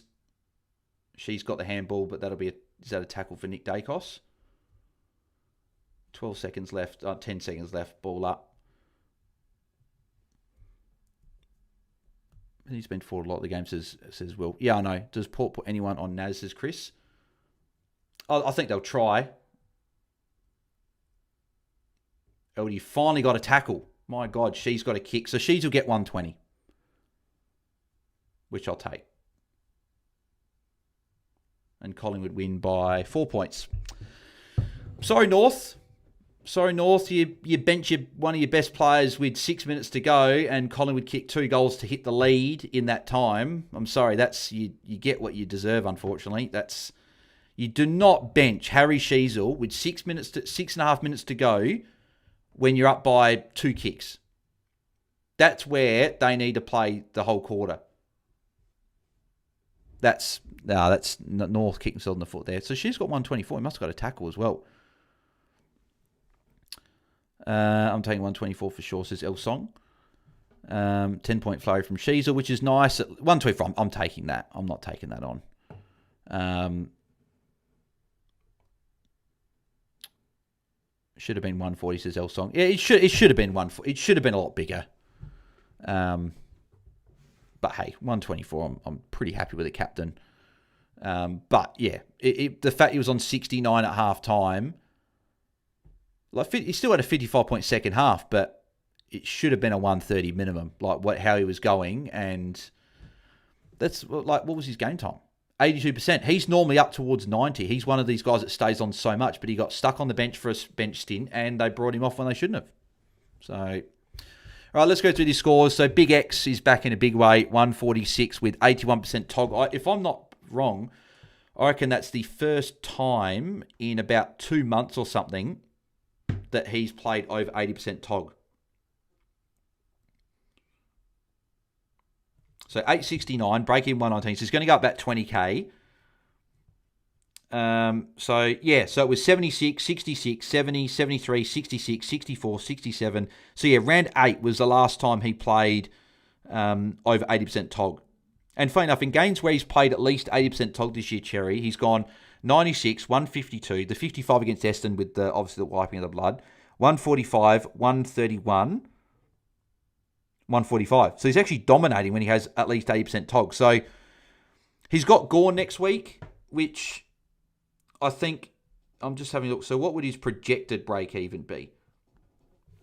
So his projected break-even would be next week, 71, up against Melbourne. To be honest, I think we can wait 1 week. And if Sherry puts up a big score against Gawn, I think we launch in round 20. I think that would be the plan. Round 20 against St Kilda, possibly just TDK, possibly just Marshall. Then into Hawthorn, who are only playing the one ruck at the moment. Then the Dogs, then Geelong, then Sydney. It could be a big finish for Big X. He's back on the radar, for sure, with a 146. 22 touches, 6 marks, 7 tackles. 32 hitouts. and over 80% told Cherry back on the radar. Josh Dale's 144 was huge. 33 touches, 10 marks, 6 tails. That's great to see from Josh. Harry She's 124. I'm taking that, I think, as VC. Like, funny enough, who was it? Was it Taezer? Said I'm not taking anything less than 125. Hey, I think I'm taking 124. And more can go wrong than right. Even if your player goes 135, you're losing 10 points, which 135 is a huge score. So I'm taking 124. Simpkin 119. Dust Cameron 118. Parker got 100 in the end. That's great for those that own him, but very frustrating for me as a non-owner that was thinking that if him and LDU went sort of same score, I'd be not too bad off. But unfortunately, he saved it for myself. But fortunately for you guys, he saved. So congrats on that. Larky got 99. Dego got 98, which I'll take for sure. He was on 3 at quarter time. The fact he got 95 points in the last 3 quarters is great. Nick Dagos 97, so still got there into an okay score in the end. Obviously had in VC, they'd be taking that on. Houston 95. What do we got? What else we got? Actually, did Josh get 30 touches? He did. So if Josh got 30 touches and Chris got 10, I'll turn $25 into about 110. So that's nice. At least there's something came out of the night, which is good.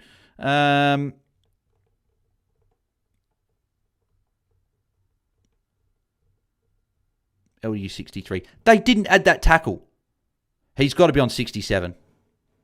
There is no way that they cannot add that tackle at the end. When he tackled Ed Allen to the ground, the only reason he let go when he was on the ground was to try and get the ball out in the stoppage. That's a tackle for mine. He brought him to ground. He should be on 67 LDU, which even a 63, it's not disastrous, but it's also really annoying at the same time. There's that tackle there. He brings out Ed Allen to ground. That's a tackle for mine. That has to be added. He's brought him to ground and tackled him. For me, that's a tackle, and should be on 67, which near 70. If he just annoying. If he just tackled like even 5 tackles, so 4 more tackles, you're getting an 80. So disappointing on that in that end. Swalding 59, Caleb Daniel 58. That's really bad. I've got him in a couple of draft leagues as well, so that's really disappointing. It's such a good matchup, him being so bad. And that's pretty much that, I think. So, yeah. So LDU should be on 67. Everyone else did okay. But yeah, Big X is the story, I think, from tonight. He's back. Big X is back. We love to see it. We love X. Fun with that losses. Ouch. I guess I'll take it. BAILSDT added Cheese's tackle. Aaron, so that would have been Taezer added from 4. Yeah, great. Aaron says, BAILSDT, I'll watch the game on mute with your commentary, and it was the fucking best. Love you, mate. Keep it up. Thanks, mate. Appreciate that. Appreciate that very much. Big X says, V Dynamite, Tae's line was 125. He's not taking it. Says, I love tomorrow. I said to him on the pod, I said, now you've said that, Cheese is going 124, isn't he? So, Damon Snell, I love how you said to Taezer he's getting 124 Ultra Moz. Hey, if I'm mozzing someone to get 124, I think it's a pretty good moz because it means they're getting a good score. I know it's annoying that they didn't get the 160 for the captain, but yeah. Can't stand you. Says, pretty happy with the Shees bench as a Pies supporter. So stupid. Thank you. Thank you as a Pies supporter. I agree. It was the dumbest thing that they could have done because Collingwood kicked 2 goals in that time to get in front. And they won the game. So congrats to Collingwood, but North Melbourne, you shot yourself in the foot. What Cherry's run look like, says Chris. Okay, I read that out before, so you would have heard that as well. Those who doubt Parker. Shush, says Brad. I doubted Parker, and I still doubt Parker, says Will. Damon, I need the 40-point quarter, but I'll take a Parker ton.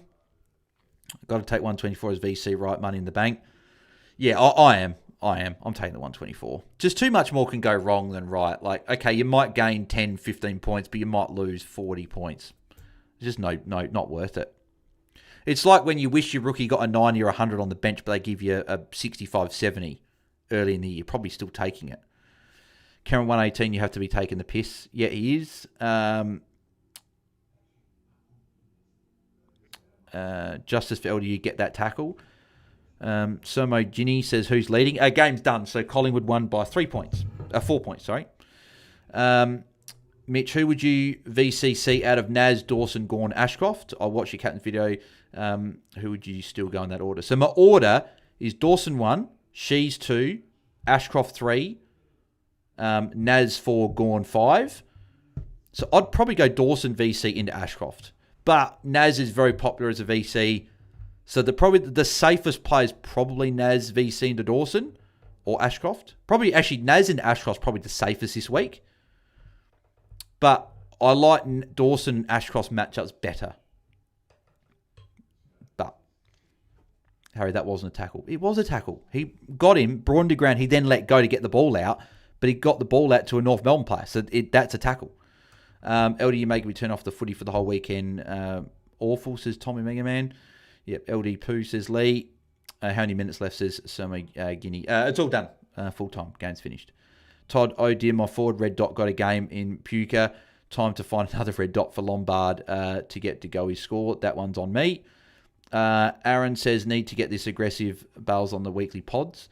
Guesty thinking he's top dog with his 800 properties. That's why I like that one. Trust me, I've had bad weeks, I've got to try and not be that. I've got to try and make the pod, like, Watchalongs are fun, and so I'm me, but I'm me all the time anyway, but I try and not get rolled up as much in the pods as there, so. ZH, Zaha defence is going to affect the Roos defender scores. It's also looked like the Roos were trying to move the ball quicker out defence. Surely Clarko's job has a question mark, says Chris. I'm not sure. I don't know. Possibly, but yeah. Hopefully can keep up holding first for the weekend Patriot Cup, says Corey. Yep. Hope you can, mate. As a long-term owner of Ashcroft, he scares me. Can be great, but then randomly you get a 60. I can't see it happening against Essendon, though. North had ample opportunity to win. Totally their own fault, says Doon. Yep. Or do one. Doon or do one. Yeah. No, they brought Shees off with 6 minutes to go. You can't bring off one of your best players with 6 minutes to go. Like, if you look at all the players, like, you reckon the Crows are going to bring off one of Dawson or Rankin with 6 minutes to go and the game's online? No. Do you think Collingwood are bringing Nick Dacos off with 6 minutes to go? No. Do you think Bulldogs are bringing Bont off with 6 minutes to go? No. And I'm talking about when the game's on the line, which it was. So, North's own fault. Cool says, Nasai the Messiah, far out, he's a freak. Naz is getting better every week. He'll have a 40 possession, 5 goal, 1,000 metre game one day soon. To be honest, you're probably not wrong. I reckon he could. She's now up to 1.216 million. Wow, says Yanni Kujina. He'd be the first player of 1.2 this year, wouldn't he? Because I think other guys have got close, but no one's got up that far yet. And Lucky missing at the end too. Yep, that's another one as well. So, actually, how's my rank looking like after that game? So 50,000 rank for the week, down about 500 spots. So Josh Starr's 144, good. Nick 97, Goulden 100, LDU 63. Jeez, I reckon LDU played 100% Tog in that last half as well, which is why the first half was so disappointing. Because if he played, we wasn't going to play 100% Tog the whole game. But who's LDU got next week? Has he got any tags coming up? So he's got Melbourne, who probably don't tag, but then he's got St Kilda. So I think I've got to trade LDU this week. I think that's my plan. If I don't get any forced trades, because Walsh is probably going to get saved by the... Oh, but Walsh has got Collingwood... Oh, but no, Ed Allen will go to Cripps. But I could trade Walsh next week to Baz and then LDU... But then I want X, though, probably. So, no, I think LDU goes next week. He goes up to Baz, which will cost 250k, around there. 250k, which I'll be able to get by downgrading any of my guys on the bench. So probably Gallup would probably go in that sense. Gallup will probably go. Or Banks, because I've got Hall Khan on the bench. One of the defender rookies might be able to go. And then go up to Baz. That'll be probably my early plan for next week, which will be nice. That midfield will look a lot better with Dacos, Dawson, Baz, Goulden, Butters, Bont, Walsh, Callaghan, and then maybe the week after Callaghan can go because I think he's got another tag. Oh no, Jordan, I'm not. No, I think Callaghan might stay, to be honest, for a bit.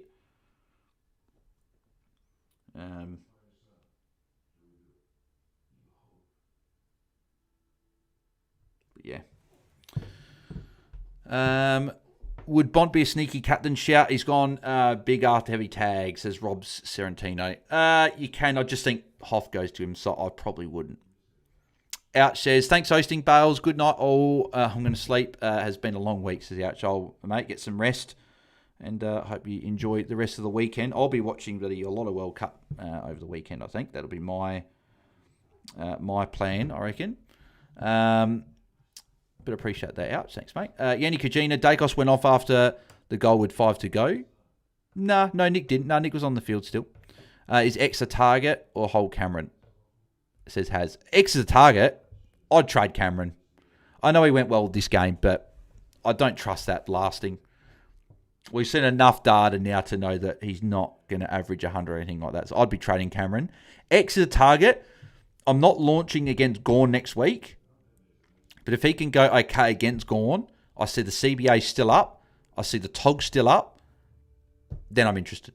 Then I'm interested in the week after. And Cherry's a big target because he's cheap. And Petrarca to him is an easy move. So, Corey, I'm down 1,000 spots so far as no Cameron, Josh Dose, etc. Because having less tonight. Yep, no, that makes sense there, Corey. Caleb, well, my team's off to a bad start, trading Colby in, have LDU and Parker. Parker ton though, Caleb. You take that, 102, 100%.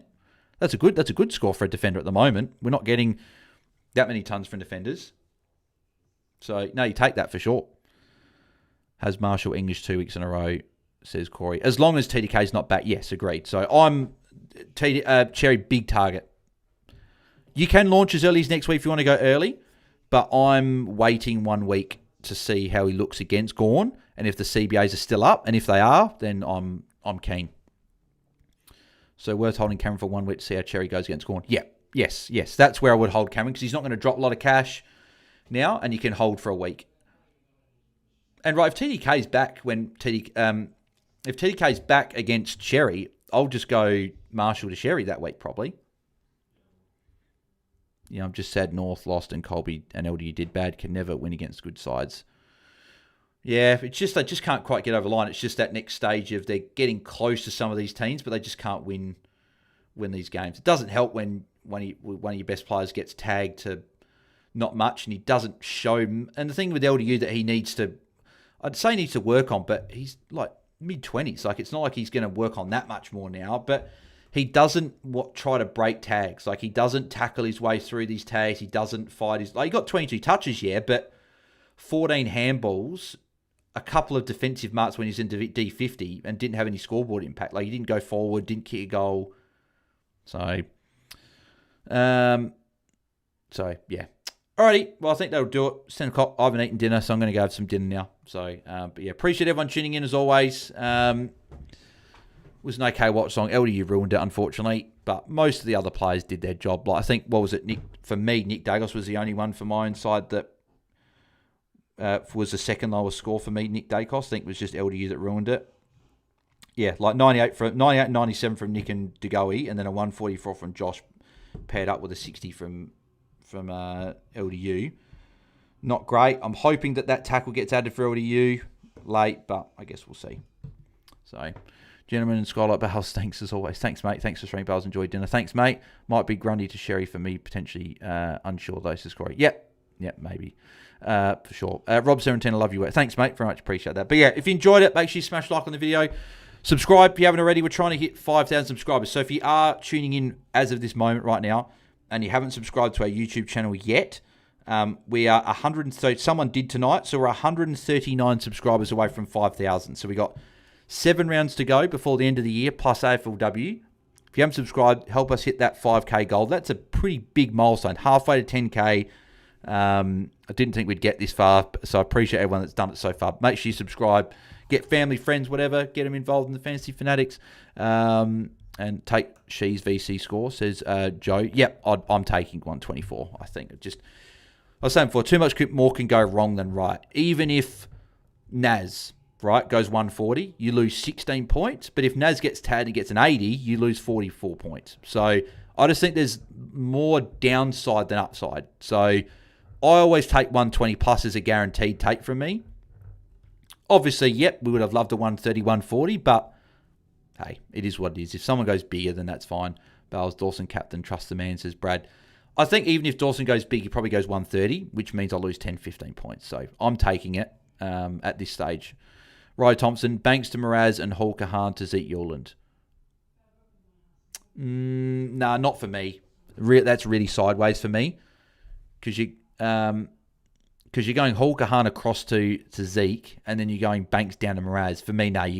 If you're doing that play, you've got to go Hall Kahan down and Banks up to someone. Like, it's got to be at least to a Brad Hill or a Cal Wilkie or someone like that. I wouldn't be doing just two little sideways moves like that. And Hall can hopefully be back next week, so you don't need to. And see, that they just showed the replay as well there for that one with LDU. That should have been holding the ball. So he should have got a 7 easy tonight, but yeah, oh well. Alrighty, well, that'll do us. But yeah, as I said, like, subscribe if you can. Do all that good stuff. We'll be back on Sunday night. I believe the game is the normal 4:40 Eastern time start. Yeah, so we'll be live at about 7:30 Eastern, 8 o'clock Eastern. Probably 7:30. That's about 20 minutes or so after the game. So we'll be live about 7:30 Eastern, 5:30 Perth time. Answer your questions on Sunday night. So thanks everyone for tuning in. Good luck for the rest of the weekend. Hope you guys have some good scores and can rise up those ranks. And we'll chat to you guys on Sunday night. So thanks, everyone. Enjoy the weekend. See ya.